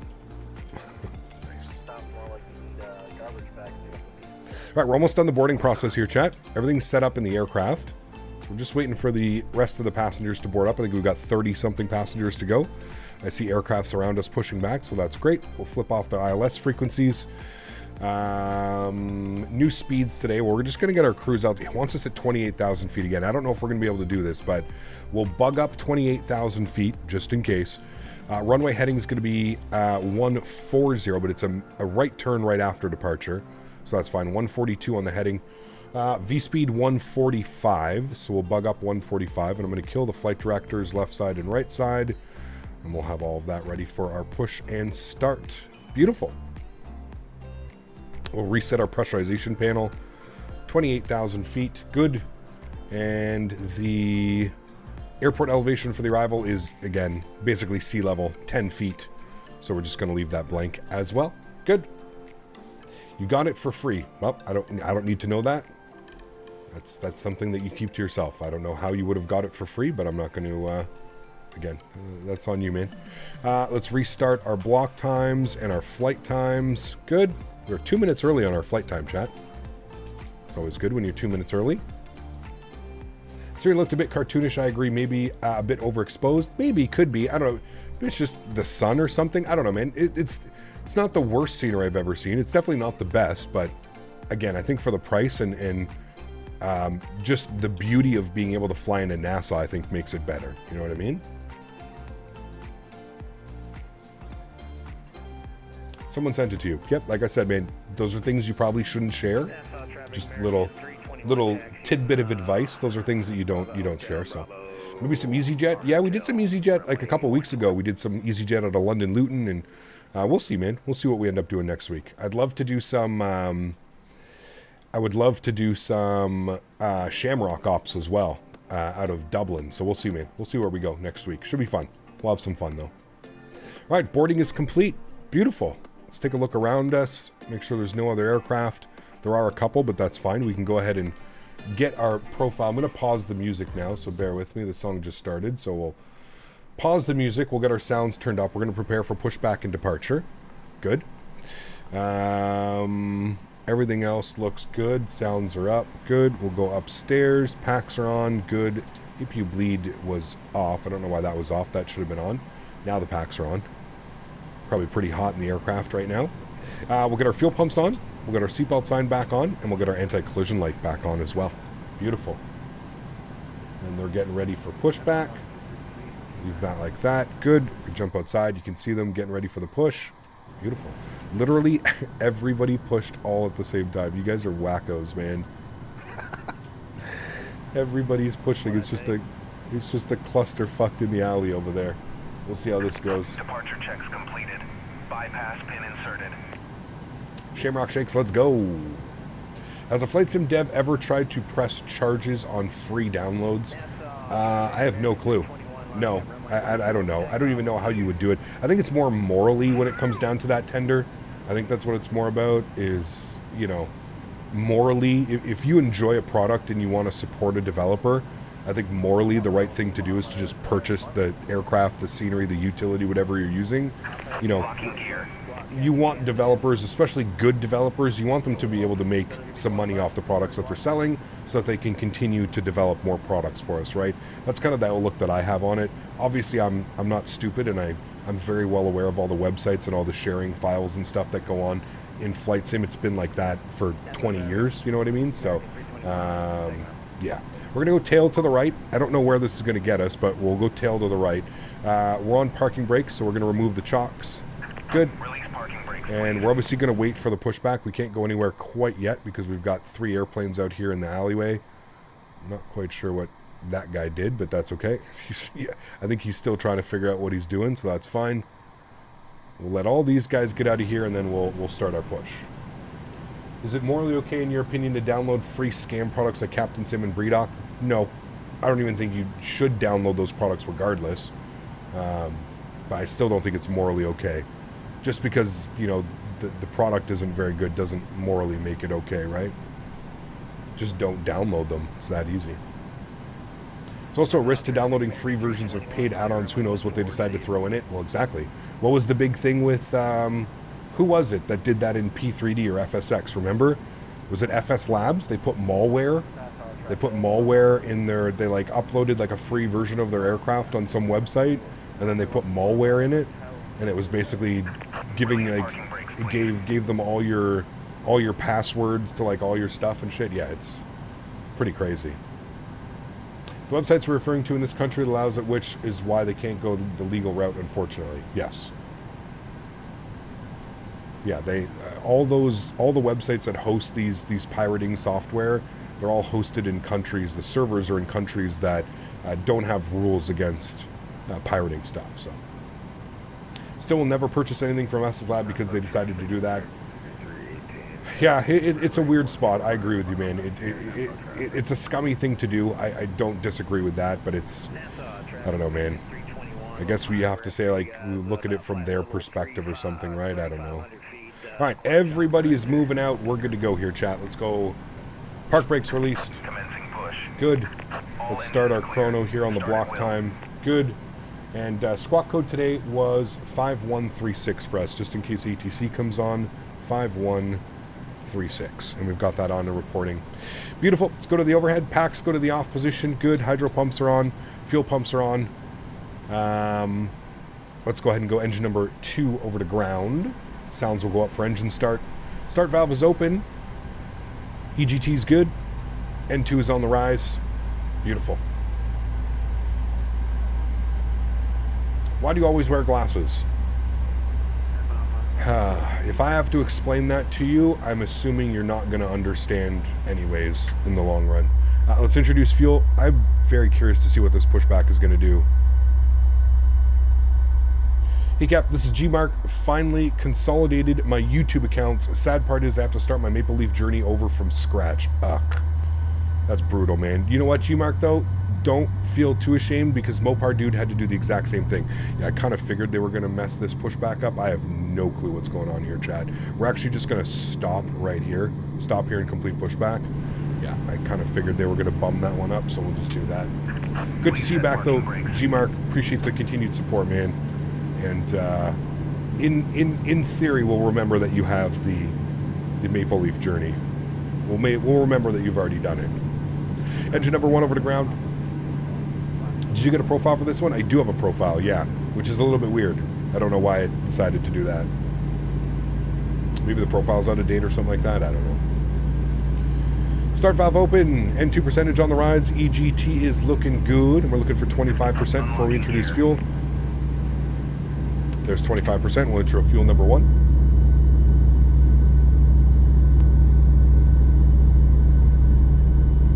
Why not logging with the Maple Leaf whenever you watch Canada? Because he said he consolidated his YouTube accounts, which means this is his new YouTube account. Tow truck disconnected. GSX profile pushed me in the wrong direction. Yeah, I'm thinking just the profile's a little bit bugged up. Because he's using... I don't even know where the hell he put us, to be honest with you. He should have gone out... I don't even know, actually. Probably should have gone out and just gone into the apron or somewhere like that. Right, we got 2 good engines. Let's go Gen 1, Gen 2. Flip this over to Gen 1. AP bleed goes off. Packs back to the auto position. Isolation valve is auto. Propede comes back on. Yaw damper goes on. APU goes off. Start switches go back to continuous. We're looking good. Cool. Auto brakes over to RTO. Flaps. 5 degrees. Trim value 486. Be good right about there. And we'll clear that out. Takeoff speeds are set and checked. Flight director left side, right side, auto throttle, VNAV, LNAV. Beautiful. Looking good, chat. Park brake comes off. Let's go. In all fairness, the glasses question is valid, especially for those of us that are new here. Could be due to similar reasons as Dr. Disrespect. I mean, not really, dude. I mean, look at me right now. It's the same reason I'm wearing a pilot uniform as a t-shirt, right? It's just to do something different, man. How many times do you click on a flight sim stream or you click on any stream and you just see somebody sitting there in like regular clothing or something like that, right? When I first initially decided to do this, it was more so to build like a brand for myself, right? To be different, to give somebody a reason to maybe watch the streams or click into the stream. And like I said, dude, if I have to explain that, then you probably wouldn't understand overall. I think that makes sense. I'm not trying to be a dickhead. I'm just trying to say, like, if I have to explain that being different is like the best way to kind of expose yourself and get your, you know, get your name and get your brand out, then I don't, you know, I don't think that you would understand it in general anyways. To you, it probably seems like some like foreign thing, right?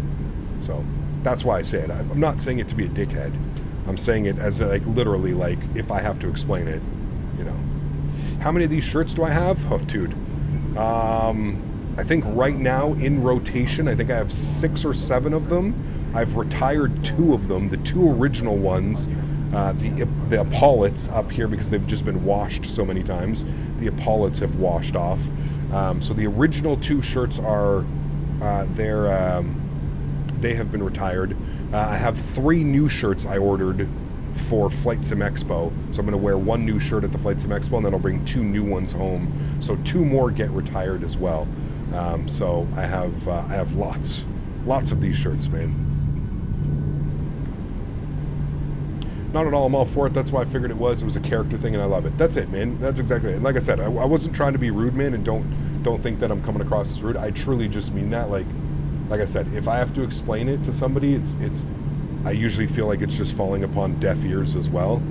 The airplane's like not turning. Weird. Beware a very bumpy departure. Okay. I got all the FS Labs buses back then, no issues. Yeah, if you're purchasing their airplanes, there's no issues. They did it to those who were pirating their software. They turned it off. Game-worn t-shirts. Oh, man. Cap, do you fly with LNAV and VNAV and N1 without turning on autopilot? Yeah, you can. Yeah, as you can see, VNAV and LNAV are armed. When we get onto the runway, we're going to hit TOGA, which should enable N1, and then N1 goes on.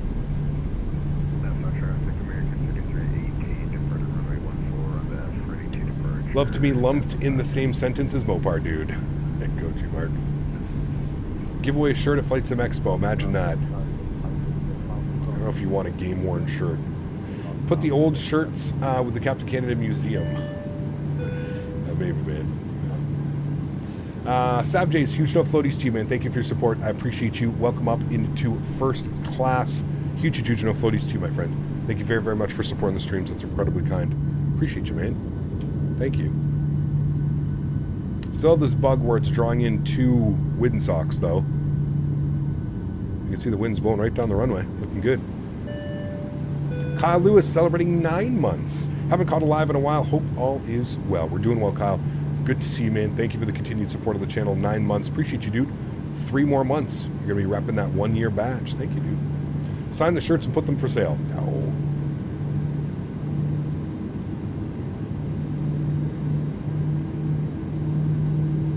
Is an aircraft on final? Or is he lining up?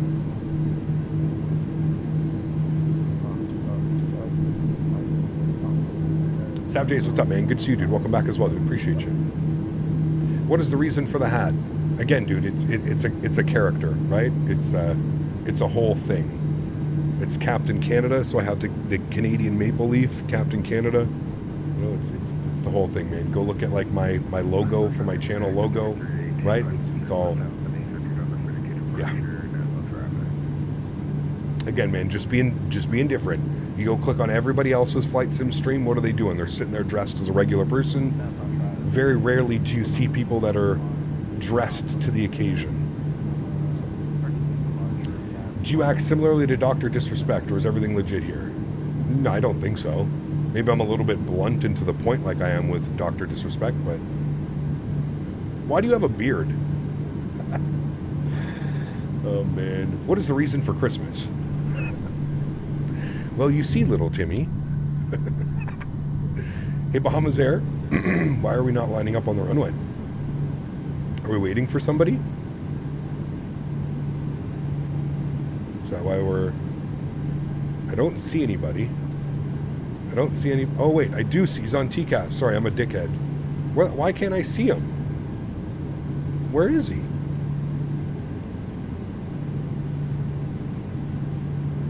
He says he's 400 feet.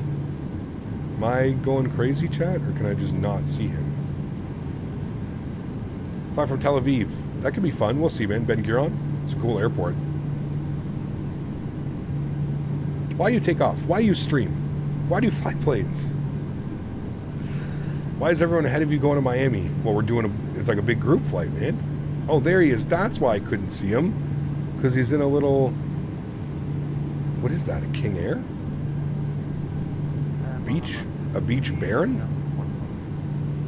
She's coming in hot. Nice landing, though. Good shit. Well, thank you, Bahamas Air, for waiting for him, because I couldn't see him. If you made a long sleeve version of your shirt, would you get it over the short sleeves? Fuck, dude. You are... It's Monday, chat. It's Monday. I'm off tomorrow. I'm off Wednesday. It's a glorious day today. Glorious, glorious day. Chilling with the game of Civ 6 and Captain Canada streams. Gotta love it. Hey, I love Civ 6, man. Why Very you cool. have all of these things? Why you take off? Why you land? Why you Yes. fly over ocean? Why you have dog? Why dog named Daisy? Why no Daisy cam? Why you have farm? Why you do this versus welding? Why you tell us to like stream? You tell me now. Jesus, dude. It's Monday, chat. Huge no floaties to whoever that was with a $5 donation. I appreciate the support. I feel like that's a Davis donation. I don't know if that is Davis. I don't even know if he's here today, but I feel that's a Davis donation. Thank you for the support, my friend. I appreciate you. Thank you, dude. Somebody asked if I'm going to try Beyond ATC. I may try Beyond ATC. I'm not a fan of the whole early access type release thing. If I'm going to take a look at a program like that, I probably want to look at like more of a finished product, if that makes sense. I have no problem being on FTSIM, man, and just using Unicom, and I don't know, dude. I'm still not entirely sold on the whole AI ATC thing. I've seen some videos, it looks cool, but yeah, for me, I'm probably just going to wait for a fully released product before I double down onto that. Hopefully that makes sense. I know that it works well. It's just like I said, man, it's early access, right? The developers even said it. I've watched a couple streams now. I've seen some weird interactions and some weird things going on. It's just like I said, man, it's just not for me. I prefer flying on FTSIM and having the chance of real ATC and flying on pilot edge and that type of stuff. Nassau traffic, American 1022 lining up runway 14 Nassau. I have nothing against the program. If you're enjoying it, sure, that's great, man. But yeah, for me, like, it's something that I may check out in a while. So, why is my membership gone? Take my money already? I don't know. Were you a gifted member? Maybe you're a gifted member and it ran out. All right, let's line ourselves up here. Runway 14. Not that I could see anything, anyways, but I think we're clear over there. Like the Congo plains of, like the Congo line of plains to Miami. It's cool, man. I love it. I love how they even made like the tire marks. You can see where the aircrafts line up on the runway. It's cool. I like it.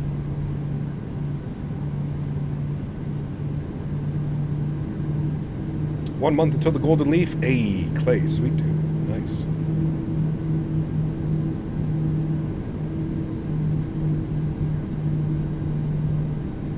One of the things, Tender, that it doesn't work well with is with third-party airport scenery. It's already been brought up by the developer. It's already been brought up by a bunch of other users. Developers of third-party airports need to include something for Beyond ATC to work properly. As somebody that almost exclusively flies into third-party airports, there's a lot of issues that are there, and it's something that they're trying to figure out, and it's something that they're trying to work out. So like I said, man, you don't have to, you know, second guess or judge everything that I'm saying, but there's reasons that I don't necessarily jump on products. As I've mentioned and I've explained very nicely and clearly over the last couple days, I'm not interested in an alpha early access product. Down the line, when some of the bugs get ironed out and stuff like that, it may be something that we'll check out. For $29, hey man, I'm all about it. They originally said that the price was coming out at $70, and that's a big no-no. That's way too much money. The fact that they've brought the price down to $30 is far more enticing for somebody like myself that is, like I said, usually flies on FTSIM, usually flies on Pilot Edge. For me, I'd much rather take the opportunity to talk with like a real person over like an AI thing. I'm 99% of the time flying online, and thankfully and luckily, because I'm a content creator, it sometimes has an influx where people are able to jump online and give us ATC because they know that people fly with me. They know that they have a chance to deal with an uptick in traffic. So luckily, we usually get ATC on quite a bit of our flights. So, yeah. Hey, Cap, do you recommend FTSIM sounds for the PMDG, or do you find the default ones better? I definitely like the FTSIM sounds. They're done quite nicely. Nassau traffic, American 1022, departing runway 14, Nassau. All right, we've given them enough time. I'd like to shout out our sponsor today, Thrustmaster, for sponsoring today's video. If you're interested in any of the peripherals that you see me using, please click the link up above or down below in the video description. Once again, thank you, Thrustmaster, for sponsoring this stream. Can we get some no floaties in chat for Thrustmaster chat? Absolutely epic. Remember, guys, if you are buying directly from Thrustmaster, you can also use my content creator code Captain Canada to help out the channel. Appreciate you, man. Would you rather talk to me? Absolutely, Mr. Max. Good to see you, dude. Hey, man, Vegas, it's coming up, buddy. We're coming up soon. Throttle's up to 40%. Chrono's coming on. Slight nose down pressure on the yoke. Let's go flying. Toga.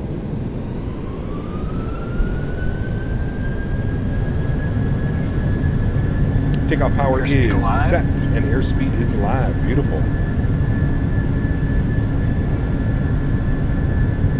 80 knots. Neutral.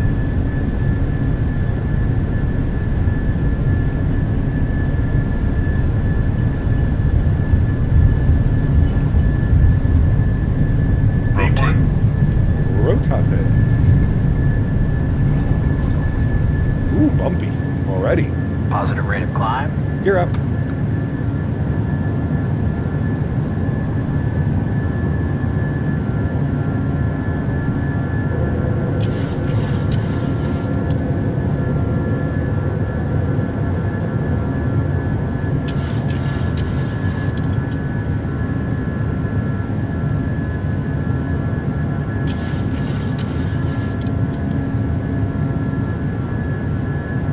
soon. Yeah, like 40. I'm there in. What are you going? Are you going Thursday to Sunday, Max? Or are you going Friday to Monday? And it's gusty. Holy. All right, auto brake is off. Gear is off and locked as well. We're gaining speed. Beautiful Nassau. Definitely bumpy and windy right now.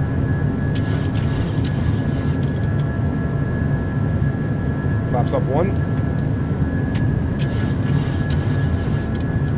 Let's go. Runway turnoffs off, taxi lights off, wing lights off.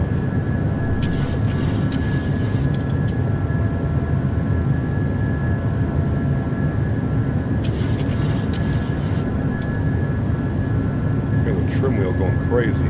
Start a right turn out.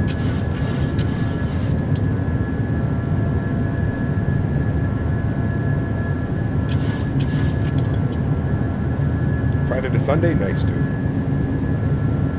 What time you getting there Friday? Afternoon, morning, evening?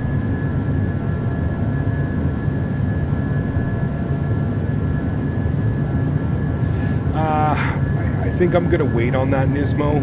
I'll give you an explanation here in a minute. I mean, it looks cool, but a little bit steep on the price tag for me at 35 Canadian. A little bit much.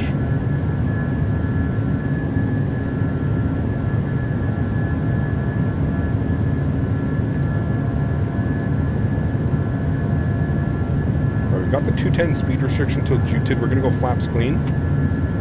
Coming up on 6,000 feet now. I'm going to level off, and we're going not level off. So I'm going to engage autopilot 1. I'll bring you up to the flight deck. So the big thing for me, Nismo, about the sorry, I'm trying to give you a nice little wing view here of the departure route. The big thing for me about the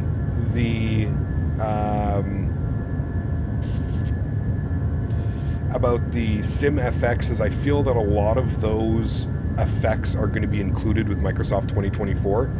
$35 plus tax puts that in like the $40 price tag for an add-on for something that I just don't think I'm actually going to truly be able to like fully invest in.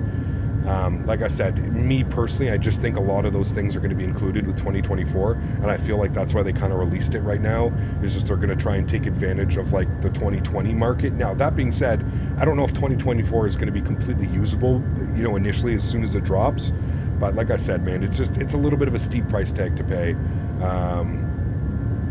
And then of course you got the compatibility with third-party stuff. I don't know, man. I don't know. We'll see. It's one of those add-ons that I'm watching, you know, and we'll see how it goes. Not to mention, there are some incompatibilities with some payware planes. Yeah, that's the big one. That's the big one, man. The default PMDG sounds in Microsoft sound like an arcade game. FTSIM is much more accurate. It's much more bass. It's a lot heavier, if you will, with the FTSIM Soundpack. Does anybody know if physics are going to be improved? Yes, they definitely will be. The ground physics, at least, is the major one. Flight physics and stuff, I'm not sure what they plan on doing for the flight model and stuff, but... Now, that's the problem with the Beyond ATC. The problem is the default airports which don't have complete databases. Are you sure it's not the other way around? I heard it was the other way around. Anybody that's running third-party scenery have been having issues. Landing lights are off through 10,000 feet. Engine start switches are off as well. We're going to leave the seatbelt sign on because we're climbing at quite a grade right now. Quite an angle, just because we've got that 210 restriction till Juted. At Juted, we'll be able to... continue on. Top of climb and top of descent. I mean, they're there. They're real close to one another, but we do have a top of climb and we do have a top of descent, so we might be able to get up to 28,000. It'll be real close. All right, acceleration speed should be coming up here as we get through Juted. There it is. There's acceleration speed, 288 knots. Good. Now, you probably get asked this a lot, just turned in here. Will you be flying the 777 before release? I have no clue, Stone. I have made contact with PMDG. I have no clue what they plan on doing. I don't know if they're allowing content creators to I guess they are, judging on Robert's post that happened the other day, I guess they are allowing content creators to start showcasing it and using it early. I don't know. I don't know if I've made that list. I have no clue who they plan on allowing to do that. In previous releases, I don't know, man. We'll see. We'll have to wait and see, dude. Wait and see. Some planes are so twitchy, especially the default ones. I guess that probably comes down to more just setting your proper, like, yoke sensitivities aired. I have a bunch of different profiles that I use, man. I have one for the A300, I have one for the 737, I have one for general aviation. Spend some time kind of going and setting some proper response curves and adding some reactivity or removing some reactivity to the side sticks or the yoke. That can help. Zircon, my man, huge no floaties to you, says thank you to whoever gifted me the membership for Captain Canada once again. Amazing community. 7 months. Appreciate you, dude. Huge no floaties, man. Thank you, thank you, thank you. Sean, what's up, man? Good to see you, dude. Hey, Cap, what airport is MYNN? Nassau. Nassau Airport. Remember, guys, if you haven't done so, don't forget to smash down the thumbs up. Looking for 250 likes on today's stream. It is going to be a little bit of a shorter one than normal, but regardless, still going to be a great stream, man. Some of the views that we've had today flying out here in the Caribbean has been absolutely wonderful. On a weird 777 note, I see Horizon is working on a mod for the Captain Sim 777. Like, why do that right before the PMDG releases? Probably because they don't work with Latin VFR anymore. Latin VFR basically said, oh, Horizon's not allowed to mod our airplanes. And then they backpedaled and, yeah, I don't know, man. You were there a month ago? You were in Nassau a month ago, but you don't know what airport MYNN is? Sorry, I'm confused by that one. You were there a month ago, but you didn't know what airport ICAO that was. Did you fly there? Or you were in the simulator? You came on a ship. Whoa. That's cool as hell. Where did you come from a ship from? Did you, like, go to Florida? Or did you, like, go across the Atlantic? That's kind of cool, actually.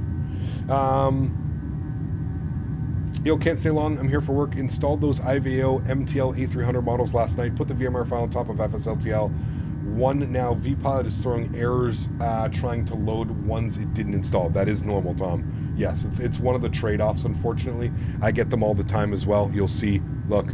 And all that is, Tom, is it's just because the way that this program is kind of silly, the way that it works when it goes to the model matching is it tries and loads everything from here, and when it can't load them because you only have one model, it automatically goes to the FSLTL one. So yes, I know that it can be a pain in the ass because you get hit with a bunch of error message. Same with me, man. Every time I load in, I just get an insane amount of error messages. Yes, that is completely normal. As long as you have the FSLTL VMR under that one, then you're good to go. That's all that matters. Alaska just announced Seattle to Nassau flights, one of the longest 737 flights in North America. Ooh. They're going to do it in their 900 ERs, I would assume, right? Probably correct, 900 ERs. Maverick, good to see you, man. Welcome back. Hope we're doing well. Wait, what? Latin VFR said they can't mod? Yeah, you didn't know about that? They did that a while ago, dude. Latin VFR said that Horizon wasn't allowed to model, and then they got a bunch of backlash from the community, and then they backpedaled on it, and they were like, okay, we're so sorry, Latin VFR, we're so sorry, Horizon, yes, you can do it. You know, if I were a sarcastic SOB, I'd go on the PMDG forums and every Robert Randazzo post I would just respond with, can I get TLDR on this? Signed, C2 Alpha. C2 Alpha. Huge no floaties to you, man. Thank you for the support, dude. I appreciate you. Thank you, buddy. Thank you, man. Yeah, so they did that, and then Horizon was just like, nah, okay, don't worry, we're not gonna do any of your planes anymore. So Horizon actually took the high road and was just like, basically, fuck you, which I would have done the exact same thing. Like, we're making your airplanes better. We're generating sales for you. We're doing this all for free, and then you're gonna tell us we're not allowed to mod your airplanes? And that just gives you the mentality of some of these developers, right? This like god complex that some of these developers have. Latin VFR is definitely up there with some of them. Yeah. They'd probably just block you. For sure, you'd get booted immediately. Immediately. Yeah. It's no big deal. Just wondering if I did something wrong. Nope, you're good, man. You're good, you're good. Pound sand. So Horizon can't mod Latin VFR anymore. No, again, Zach, Latin VFR told Horizon that they're not allowed to do it. Then Latin VFR got a bunch of backlash from the community. Latin VFR then rescinded what they said. They said, okay, sorry, Horizon, you are allowed to do it. And Horizon was just like, no thanks. We're not going to mod your airplanes anymore. So now they're not modding their airplanes anymore. But that's not based off of Latin VFR. That's based off of Horizon being like, okay, basically giving them the middle finger. Like, nah, you called us out in front of the community. You told us we're not allowed to do this anymore. You then had, you got a bunch of negative press for it because people were like, what the hell are you talking about? Like, these guys are actually making your airplanes flyable, which is therefore making people actually buy them. And then you're saying that they can't mod them. And yeah, it's created this whole thing. This was a while ago, to be honest with you. And I don't know if things have changed since then, but yeah, this was a while ago. This is when the, when the Horizon 330 came out. Sorry, the Latin VFR 330 came out, I believe.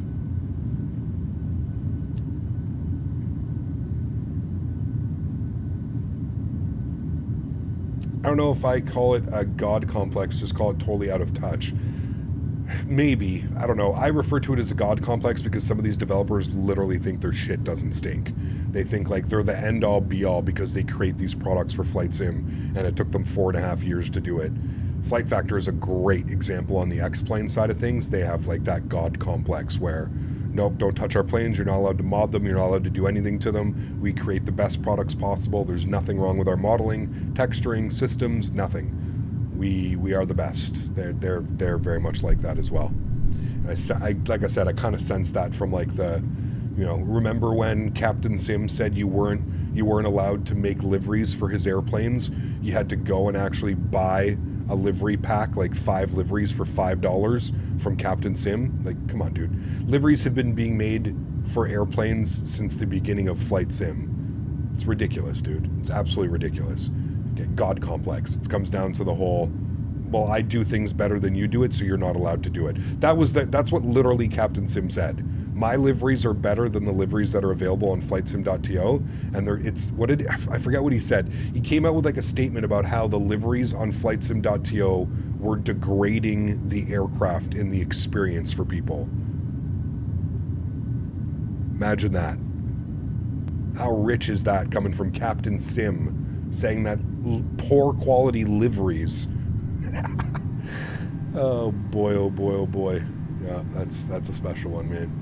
Didn't PMDG do the same thing with the texture mod? They did. Yeah, they did. They originally they weren't allowing all these texture mods, these used and worn texture mods, which again, I have no clue why. Like, I don't understand the process of that. Like, as a developer, somebody's making something better, and you go out and you say, no, you're not allowed to do that? I don't know, man. I don't know, dude. Just hopping on here, Latin VFR not allowing Horizon to make their crap better or what?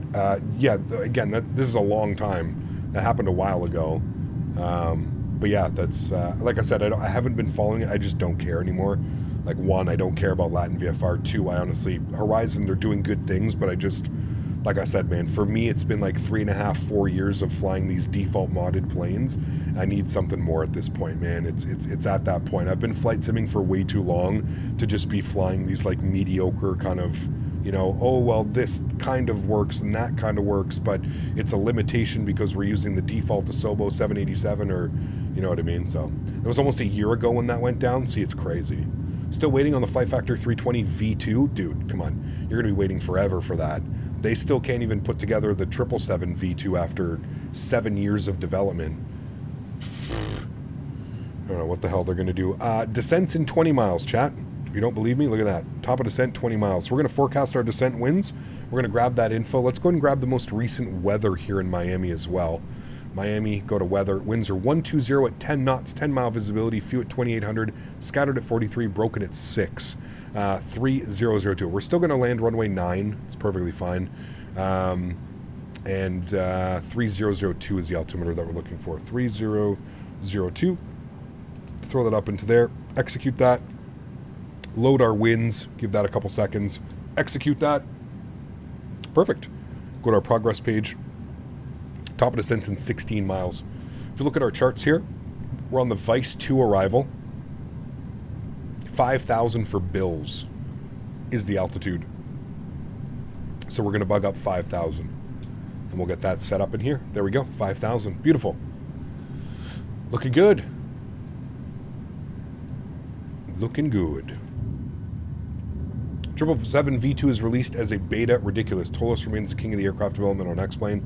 Tolis and FlyJSim for me, man. That FlyJSim Q400 is a literal masterpiece. From the sounds to the systems to the flight model, everything about the FlyJSim Q400 is just exceptional. I truly think it's one of the best planes, and it sucks because it's a Q400 and it's not like as widely used around the world. But my God, dude, that Q400 it's a true masterpiece. I truly mean that. You guys know that I'm pretty critical when it comes to like X-Plane and stuff like that. But my God, dude, that Q400 for X-Plane is just, man. Hey, Gap, can't come to FS Expo this year. Parents booked a holiday in Greece instead. Maybe 2025 Expo. Enjoy your stream. No worries, man. Enjoy your holiday in Greece. I'm sure that's going to be equally as fun, dude. So enjoy that one.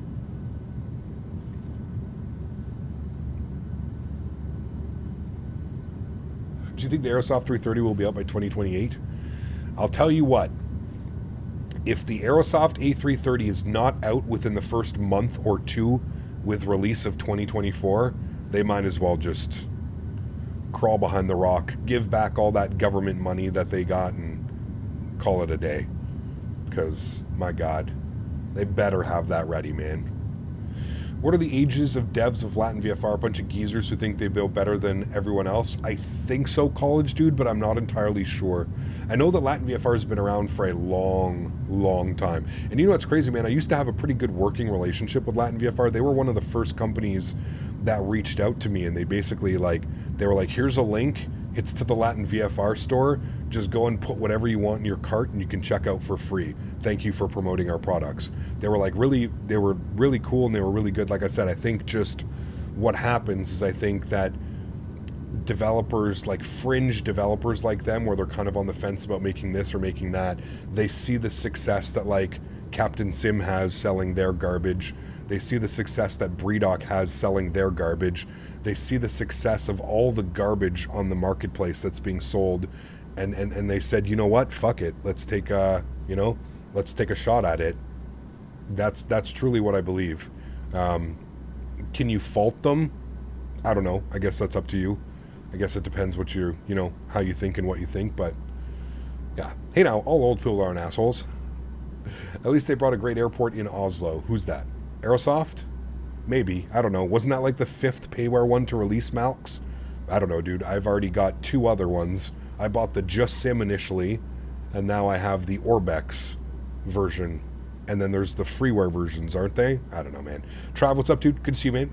Have you heard about Helldivers 2? People are getting refunds. Have you heard it's a dead game before Sony did something? I played the hell out of Helldivers 2. That game is incredible, man. That is such a fun game if you're playing with a bunch of your buddies and stuff like that. Highly recommend that game. Absolutely fantastic.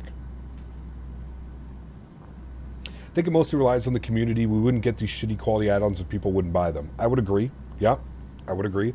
And that's why I have such a hard stance, college dude. And that's why, I have such a... the way that I outlook this with content creators streaming this stuff, right? Like XP72 doing the promotion for the 340 over the last couple days, and Captain Will and all these other guys, right, flying the Captain Sim 777s and promoting all these products is exactly that. I know that we're bored. But you have a platform. You have a YouTube channel. You're a streamer. You have to be careful what you promote, because like I said, man, whether you sit there till you're blue in the face and you tell people, oh, it's not good, don't buy it, oh, it's not good, people are going to watch you fly it. People are going to go and buy it. That's how economics 101 works. So it's that's why I have such a hard stance, and that's why I firmly believe as a content creator you have to have some type of responsibility, whether you agree with it or not. That's you have to have that moral factor as a content creator. You can't just accept anything because someone gave it to you for free, or because you're the only person that has agreed to showcase it, so you're looking for an influx in views and likes and subscriptions on your channel. I don't know, man. To me, it's just not worth it. And maybe I'm, like I said, maybe I'm only thinking about it one-dimensionally in the way that I would do things, but I still firmly believe that, without people promoting these airplanes and without people being able to see people flying them, streamers, content creators, whatever it may be, the Latin VFRs, the BreeDocs, all these airplanes they're just, sure, they're there on the marketplace, but who's buying them? If you don't see anybody flying it, are you really going to take the chance to buy it? Most of us are not for $30, $40. If I can't find any type of content on a program, if I can't see anybody flying it or a reaction video or anything, right, I'm not going to buy it. But the second I start seeing streamers flying it or creating content with it, well then sure, then I have content, then I can go see.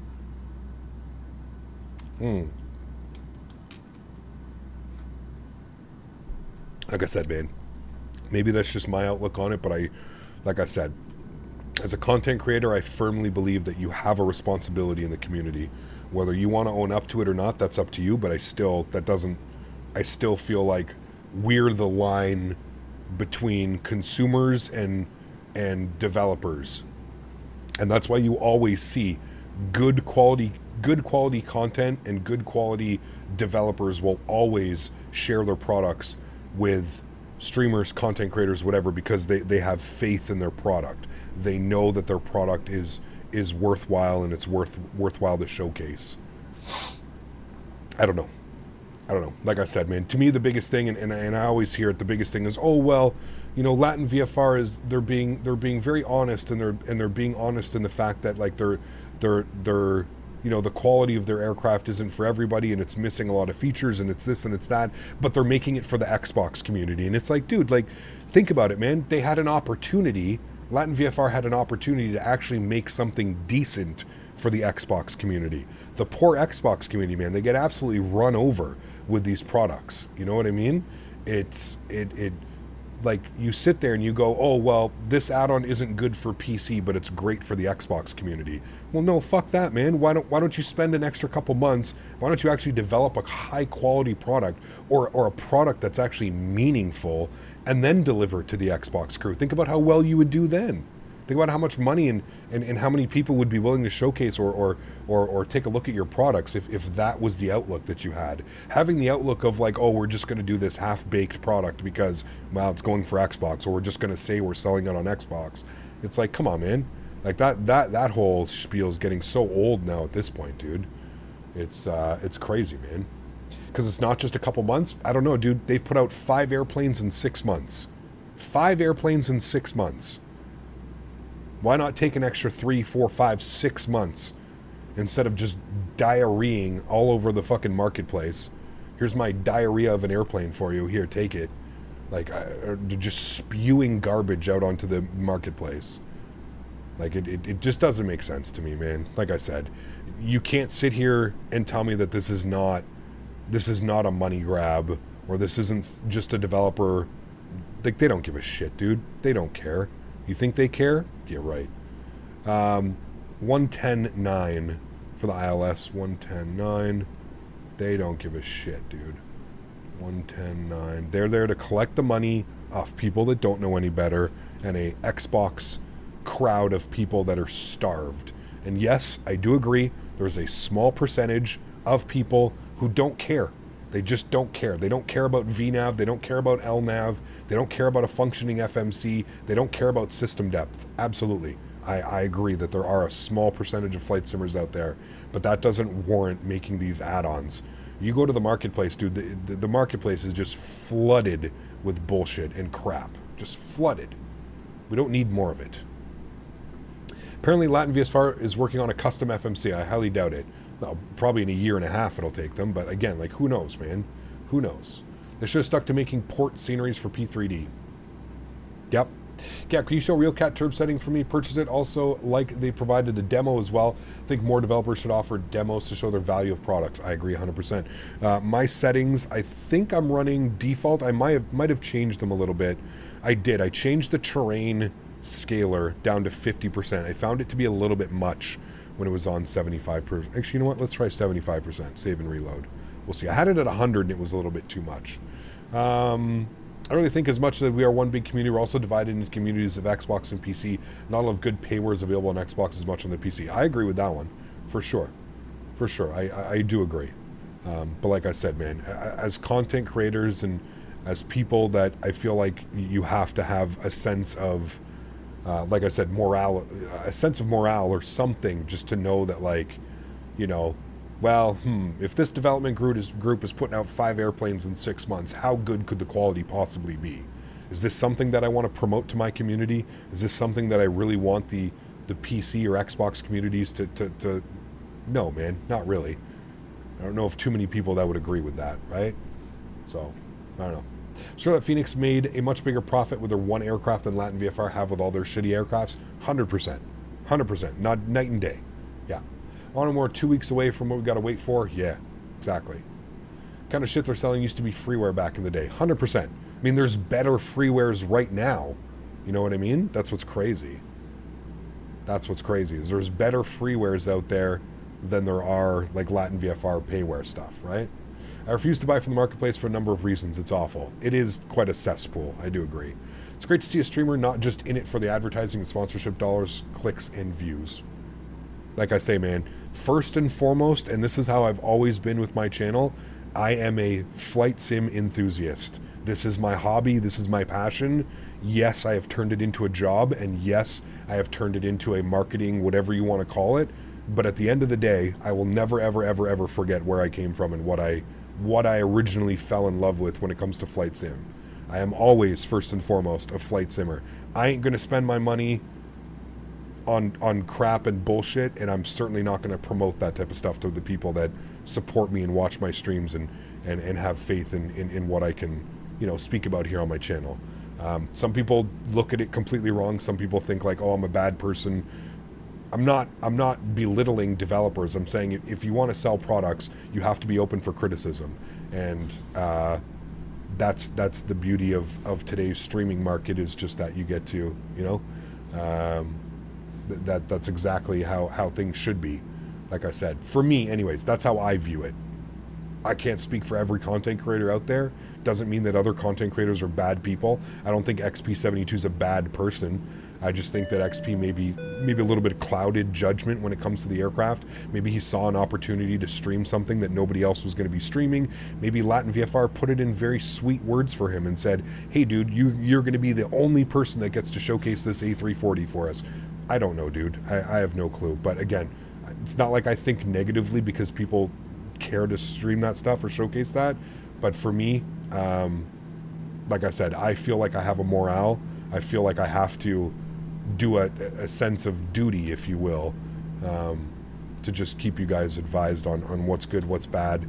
And of course I could be wrong, right? There are some good products. Some things can come out of these. Some good things can come out of this, but not these. Any chance to do the RNAV 9? Would like to see how you use the WAS channel. I don't even know what the hell that is, Dave Cat. Uh-oh. Am I in trouble now? Cap, I agree with you, but let me play the devil's advocate here. Adding this game to Xbox opened the door to the bigger audience, a big chunk of the being casual gamers which have no interest in systems. Like I said, dude, I agree. I agree, man. I agree. And I said I also may be looking at this a little bit too one-dimensionally. I do agree with you that the Xbox market share has definitely opened this up for a much more casual group of flight simmers. And I don't think there's any I don't necessarily think that that's a bad thing, but at the same point, again, I'm still going to be vocal about products, right? Like, if your sole desire is to sell for an Xbox community, then just go sell your product on Xbox, right? Don't make it available for PC. There's certain ways to go around it, right? But yeah. Would you be honest with us if a sponsor of yours dropped a bad product? 100%, and I have before in the past. 100%. First thing I did when I don't know if you probably weren't around here. First thing I did when the Thrustmaster released the Airbus pack, the first thing I spoke about was the miss on how there's no way to arm the ground spoilers. You can't pull it up. Just like in the real aircraft. In the real aircraft on an A320, to arm the ground spoilers, you pull it up. It was the first thing I said. That's the biggest miss. Always, man. I'm not... Listen, just because I get money or just because I'm sponsored by certain... doesn't mean that I'm not going to keep the same level of criticism that I would for anything. Like I said, man, first and foremost, I'm a fan of flight simming, and this is my hobby, this is my passion. First and foremost, before anything else. Before I'm a streamer, before I'm somebody sponsored by somebody, whatever it may be. I'm first and foremost a fan of flight sim, and this is my my love, my passion. You know what I mean? There's also a small area on Xbox simmers that like to take seriously but don't have the money for a PC.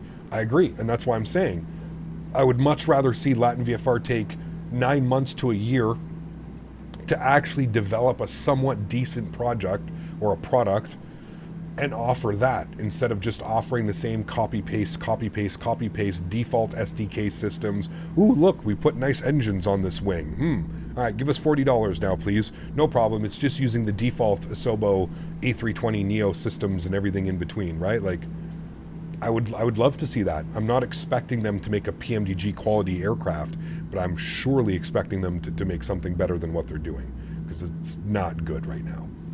It's really hard to go from nothing to PMDG level of complexity, so as long as streamers show Latin VFR level stuff as a gateway drug, that's how it should be.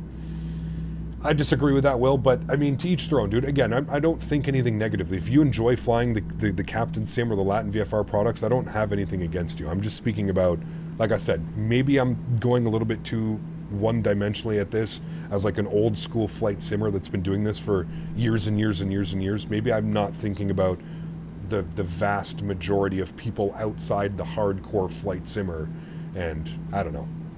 Like I said, that's why I'm always open to ideas, but I'm still going to be, you know, I still don't think a product like Latin VFR, you know, A340, 330, whatever, all their junk airplanes that they put out, I just don't think there's a place for that in the community. I just don't see it, man.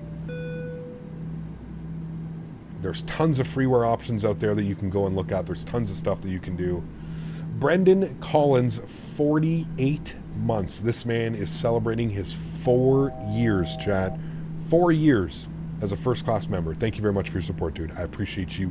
Says, Cap, keep on speaking your mind. Thank you for getting me into flight sim and the content along the way. Here's to another 4 years, not hours. Hopefully not 4 hours. Cat, I'm leaving it in 4 hours. Bye. Huge no floaties to you, man. Thank you, dude. I really do appreciate you, man. Thank you. I appreciate you, buddy. A lot of flight simmers just go for screenshots and external modeling. Some do. I wouldn't say a lot. I would say some do, and I do agree. We have to do that. Are you honest that the Boeing quadrant is kind of mid? Absolutely. Absolutely. You can tell where all of the money and all of the design went into the yoke. And that's the thing. And that's the thing that I really, you know, that's where, when it comes to the Boeing TCA pack, is the yoke is so good that I think sometimes that you forget that the throttle isn't up to the standards of the Airbus throttle, if you will. But I think if you just have a look and see how good the yoke is, it's, man, oh man, oh man, it's incredible. The Boeing yoke is hands down probably one of the best products, I think, to come out of like this whole flight sim thing was the Boeing yoke, man. It's absolutely incredible. Did you get beyond ATC? No, I didn't. I'll get it maybe once it releases out of early access. Backs. Benny, celebrating 46 months. Huge no floaties to you, dude. Thank you, buddy. I appreciate you. That's incredibly kind. 46 months. Thank you. Pilot Unknown, celebrating 18 months. I missed you guys. Sorry. Says, we'll be trying the FSS ERJs when they come out. I think it's a great add-on if you like the CRJ. It has come a long way. I own the 175. I'll take a look at it when, again, when it gets kind of like out of this, when it has a custom FMC and a custom autopilot, it's something that I'll definitely take a look at. In its current state right now, not really. Trav, celebrating 31 months, says only 44 days until Vegas. Looking forward to it, dude. It's going to be absolutely incredible. So thank you so much. Pilot Unknown, Aviator Trav, Brendan Collins, and of course, Benny. Appreciate you guys, man. Hello, Cap. Tried the FTSIM and now I have no sound. Ooh, you didn't install it correctly. There's a couple extra steps that you need to do. Go into the instructions and read the instructions carefully. I highly suggest downloading Python and just doing the Python installation.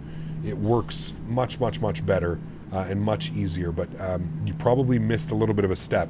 If you open it up and you take a look, it'll show you what it is. The yoke is off the charts as someone coming from a joystick, totally different experience, learning curve. Absolutely. Yeah. Do you know that you could mod the Airbus quadrant to arm the spoilers correctly? Yes, you can do that. You have to pay. It's a payware mod to get them. You also have to take apart the whole unit.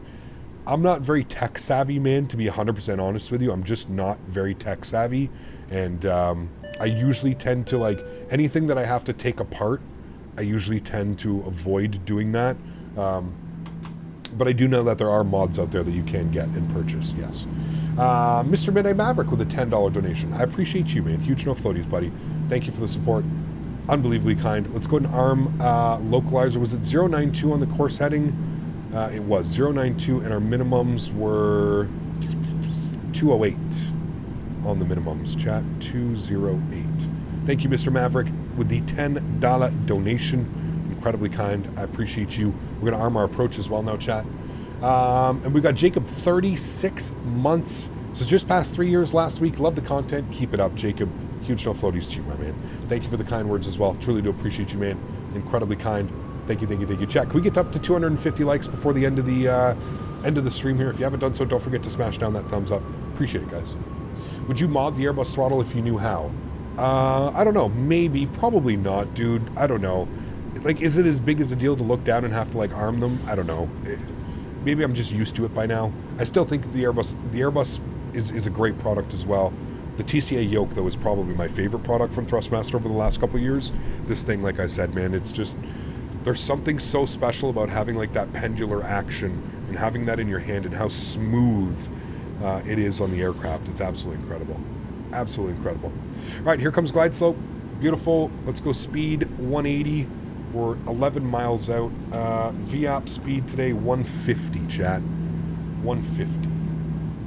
You can set a button to push arm spoilers. Ooh, it's a good one. Could do that. Why did I go into vertical speed mode? Because I went into a heading mode. Remember, we went over to that. We went over that yesterday, Jake. Anytime that you get put into a heading mode, it's going to kick off VNAV. So whenever you get vectored, whether you're vectoring yourself or you're getting vectored by a controller, you always are going to either want to go vertical speed or level change mode. Problem with level change mode at a low altitude is that you bleed off speed quite quickly, and you make the nose of the aircraft, and you descend usually too steep. We didn't have to get a crazy descent rate there, so 500 feet per minute was absolutely perfect.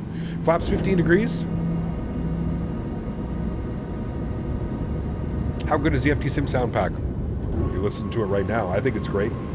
Especially those low-end rumbles and on the bass, I think it's absolutely fantastic. All right, final approach speed, 150 coming in. Let's make sure all of our lights are on. Good, good, good, good, good. Let's go flaps 25 degrees. I'm going to start the replay here, chat. Replay is on and recording. Good. Mav, my man. Canada, the man, the myth, the legend of no BS, true honesty, always welcomed. Need more like you. Thanks for all you do, brother. Appreciate you, man. Huge no floaties to you, Mav. Thank you for the kind words.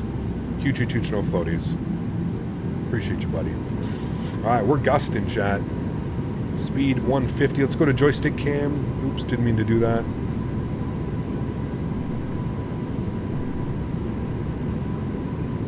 All right, there we go. Joystick cam.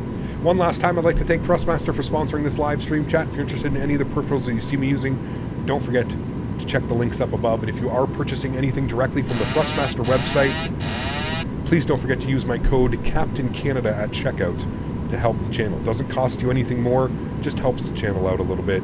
Lets Thrustmaster know that you guys are watching my streams and that you are purchasing the products based on my recommendations. And if there is a recommendation that I can give you, it is this yoke, man. I'm telling you. If you don't have this, and if you're on the fence about it, please do come see me at FlightSim Expo.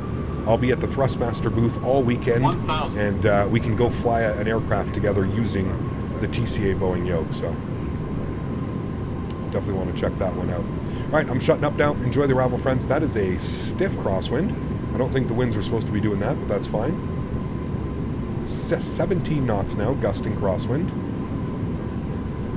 The winds were supposed to be 120. Ah, there we go. Okay, now it's coming back. All right, sounds are up. Enjoy, friends. Landing checklist, gear down, 3 green, flaps are 30, ground spoilers are armed, green light, cabin crews advised. You guys are advised. Getting a little bit low on the slope there. My bad. Let me pull up. Add a little bit of power. 500. There we go, back on track. Man, those gusts, holy dude. They're like going like this, the gusts. You can see them really blowing out of the...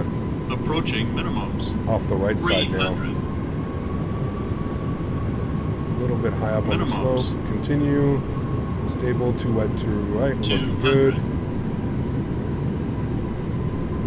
Gonna need a little bit of rudder correction before touchdown here. 100. We're not paying attention to Happies because they're apparently not to lunch. 50. 30. 20. All right, nice and smooth. 10. Just hold it off, hold it off. Slight little correction into the wind. There she goes, chat. Nice and smooth. Maintain that center line. Nose down gently. Well in the touchdown zone. That was a greaser. Decelerating. Nice little correction at the end there as well. 70 knots, reverser stowed. We'll hit the high-speed exit here to the left. Ladies and gentlemen, welcome back down to Miami. Man, some great landings today, chat. Had a beauty into Nassau, beauty back here to Miami. We'll take it. We'll take it. Nice little correction there as well. What happened to my altimeter? Got reset. I must have hit something. Sweet. Stop the clocks. 41 minutes on the return flight, friends. Man, this was a great little sector, chat. We're going to keep this one in mind. We could also do Bahamas Air MCO. We should do that one next, actually, when we fly the 737-700. Could do Bahamas Air Orlando down to Miami. That one could be fun as well.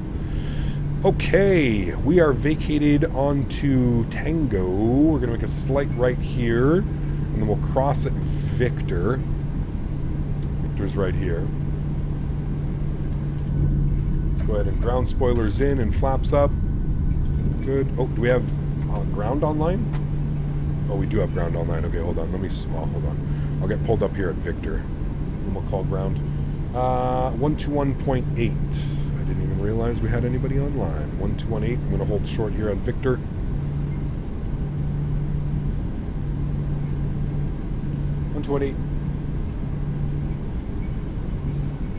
Miami ground, good afternoon, American 1022, short of runway 12 on Victor.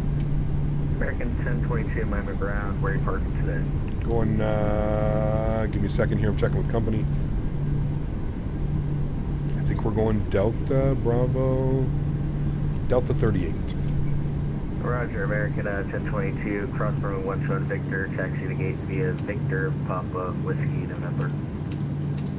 Oh, we'll cross runway 12 on Victor, taxi into the gate, Victor, Papa, Whiskey, November, American 1022. All right, good. What was it? Bravo, Delta 38 is what we're looking for, GSX. Delta 38. Those winds were super spicy on short final there. Kind of enjoyed that a little bit. A little bit funky towards the end, but not bad.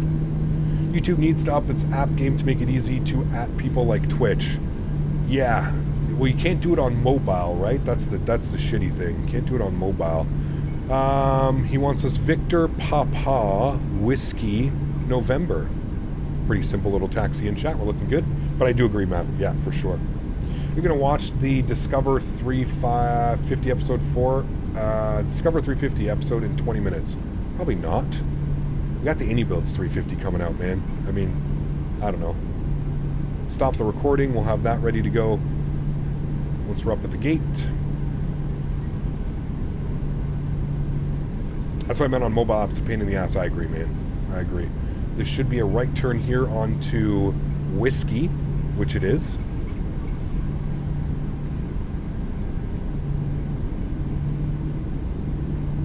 Alright, let's clean everything up here. Bad First Officer Daisy not cleaning everything up. Spool up the APU. Off, off. Strobe lights off. Wing lights off. Good. Cool. And we got our block time over there. Block time sitting at 59 minutes right now. Need some red air ops out of Miami to the DR and the Mad Dog. Are they still doing that? That could be fun, actually.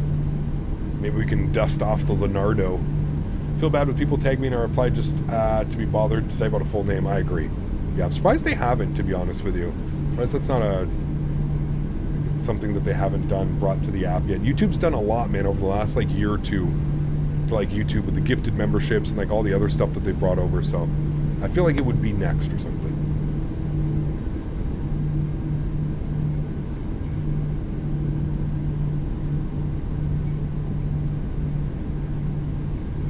Max, my man, gifted a membership to the channel.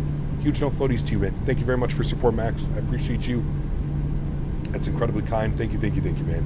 Remember, guys, if you haven't done so, don't forget to smash down that thumbs up. We're looking for 250 likes. I know it's a shorter stream than normal today, but I appreciate everybody being here and hanging out today, man. You guys are absolutely awesome. Max, thank you for the gifted membership. I appreciate you. And whoever got that gifted membership, Cards and Games, can you please make sure you say thank you to Max in chat? Unbelievably kind, man. Appreciate you, dude. Red Air is back using the MD-82. They went on the A320 for a short while, but they've come back to their senses. Nice. Aaron, huge no floaties to you, man. Thank you for your support, buddy. Appreciate you as well, man. Thank you, thank you, thank you. Delta 38, we're going to be down here on the corner.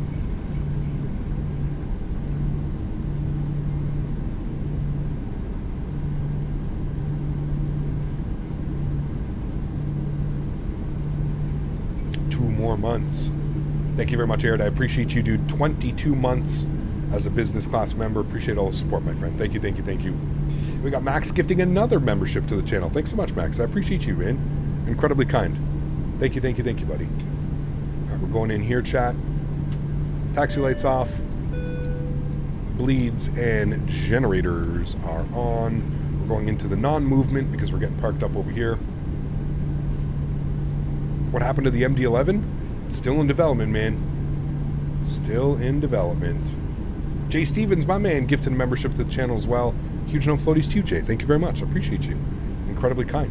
Guys, remember, if you're here to claim your gifted memberships, please make sure you say thank you. Unbelievably kind. These people donate their hard-earned money so that other people can enjoy the perks of being a member here on the channel. Remember, we have our members-only streams at the end of every month, and, of course, getting access to all the wonderful emojis, and standing out in chat with a green name, and building up your pilot rank.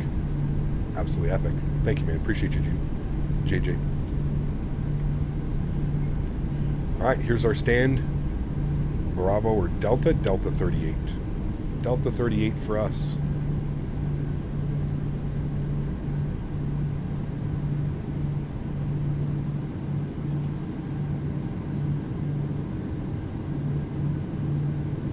Whenever I replay the trick, I try to click track IR, it doesn't let me.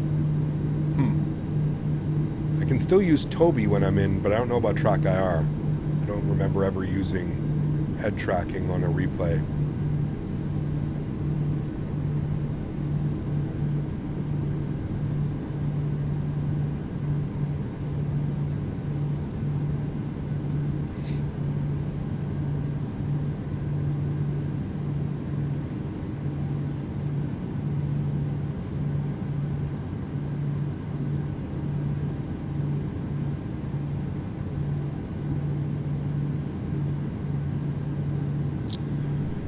Alrighty, there we have it. Park brake is on, upstairs, gens are on, bleeds are on, isolation valve is open, engine number 2 is off, engine number 1 is off.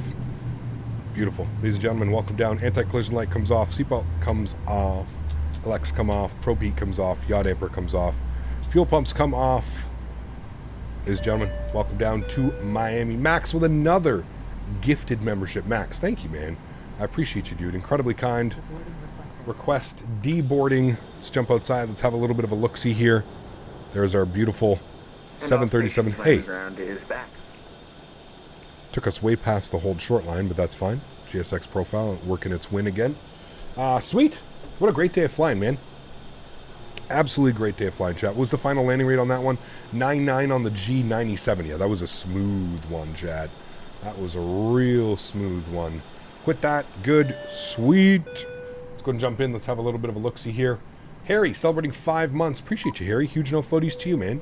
Thank you, thank you, thank you. Incredibly kind. I appreciate you, bud. Thank you for supporting the streams. Let's go to return. We're going to go to doors. We're going to close all the doors because we're going to do our replay now, chat. We're going to go to PMDG setup, panel state load. We're going to go to final. We're going to execute that. Good. I'm going to get the aircraft in a turnaround state. Get my flaps all the way down to 30. Let's go upstairs. We've got all of our lights on here for the replay. Good, good, good. Good, good. Sweet. Cool. Give that a second. Go ahead and disconnect from FTSIM. Don't need to get in anybody's way. Thank you again, Max, for the 3 gifted members, and Harry, 5 months. Has really enjoyed today's stream cap. Keep it up. Thank you, man. I appreciate you, dude. Thank you, thank you, thank you. Did a long haul on the 787 today. Still getting used to it. Yes, it's very weird. Very weird. Love the short hops. Great flights, Captain. It was a lot of fun, man. Like I said, a little bit of a shorter stream, coming in at about 3 hours, but still a great one, man. I thoroughly enjoyed that. That was a hell of a great time, man. I love flying into Nassau. I love doing the turns out of Miami. I wish performance at this airport was a little bit better, but other than that, it's pretty decent. Definitely the better Miami option out there. All right, let's hit the replay tab. Let's turn our sounds down here a little bit. Let's go to replay. Beautiful. We're going to pause replay. We're going to bring this down in like this. We should watch it from like right about here should be good. We'll resume the replay. Let's go outside and we can get a little bit analytical here on this arrival. See how she was. See how nice she was. The camera up like that, just like that. Perfect. I love coming into Miami, man. It's just so beautiful. It's a great, great, great place. I'm going to take this time now to thank my mods, my donators, and my sponsors. Thank you all so, so much for everything that you do for the channel. As I always mention, man, without you guys here, none of this is possible. And I seriously mean that. Without any of you guys gifted members and supporting the way that you guys do, it's just not possible to do this as a full-time gig. So thank you all so, so, so much for the support. I truly do appreciate it. That's going to wrap up a great week flying here. East Coast. We stuck East Coast almost the entire week. We checked out some new scenery in Milwaukee. We checked out some new scenery in St. Pete, Clearwater from Vertical, the Freeware from Any Builds. It was just an incredible week, man. An absolute incredible week. I really hope you guys enjoyed this. Back in the 737 as well after about 3 weeks, almost a month from not flying the 737. So it feels good to be back. Next week, we're going to be back in Europe, and we're going to be back in the A320 because the following week, we're going to be back here doing some Alaska ops in the 737. Had a lot of fun. Thank you all so, so much for coming to hang out today. Look at that. Into the wind. Beautiful center line. Chat. Come on. That was a good one. Nose down gently. Reversers are out. That was a good one, friends. Those are the ones you savor. Those are the ones you savor because sometimes you don't get to savor the arrivals. That's definitely one that we're going to savor. That was a good one. To everybody else that helps donate or cannot donate with a monetary value but still donates with your time and your effort. Look, it says welcome right there. I never even noticed that. I want to thank you guys so much for the support as well. You guys are absolutely amazing. Thank you to everybody who flies with me on FTSIM, everything in between, man. You guys are absolutely amazing. This community is amazing. The FlightSim community is amazing. And I'm very, very fortunate for you guys. So thank you all for coming to hang out. Mike, thank you very much for 65 months. Absolutely incredible. Mike, thank you, dude. Hopefully I'm going to see you down in Vegas, right, Mike? FlightSim Expo 2024, Vegas. I better see you there, buddy. After 65 months, I better be able to put a face to the name. Matthew, celebrating 11 months as well. Says 1 month away from 1 year. A little late to the stream. I'll catch up. No worries, man. Huge no floaties to you, dude. Thank you for the support. I appreciate you as well. Incredibly kind. Oops, sorry. Went a little bit crazy on that view. Thank you as well, Matthew as well. Mike, thank you as well, dude. Absolutely, you will be there. Great news, man. Looking forward to it, dude. Nice. Wasn't even that floaty either. Real nice landing, chat. Real nice landing. All right, I'm going to leave you guys with the replays. Everybody, be safe. Have a great start to the week. And I will see you next week as we prepare for more A320 ops in Europe. Should be a good one. That ortho coming in looks like Chernobyl exclusion zone. Sometimes on the distance, I notice in Miami, it can get a little bit weird. I don't get this at a lot of places, but sometimes off in the distance, I do agree that it can look a little bit weird. I could probably turn up my object LOD. That might fix it, AJ. I am running it just at 100, but I don't know. It's fine. I tend to look like from the wing here on usually works. Guys, have a great start to the week. Enjoy your Tuesdays. Enjoy your Wednesdays. I look forward to seeing everybody on Thursday. Happy landings, everybody. See you.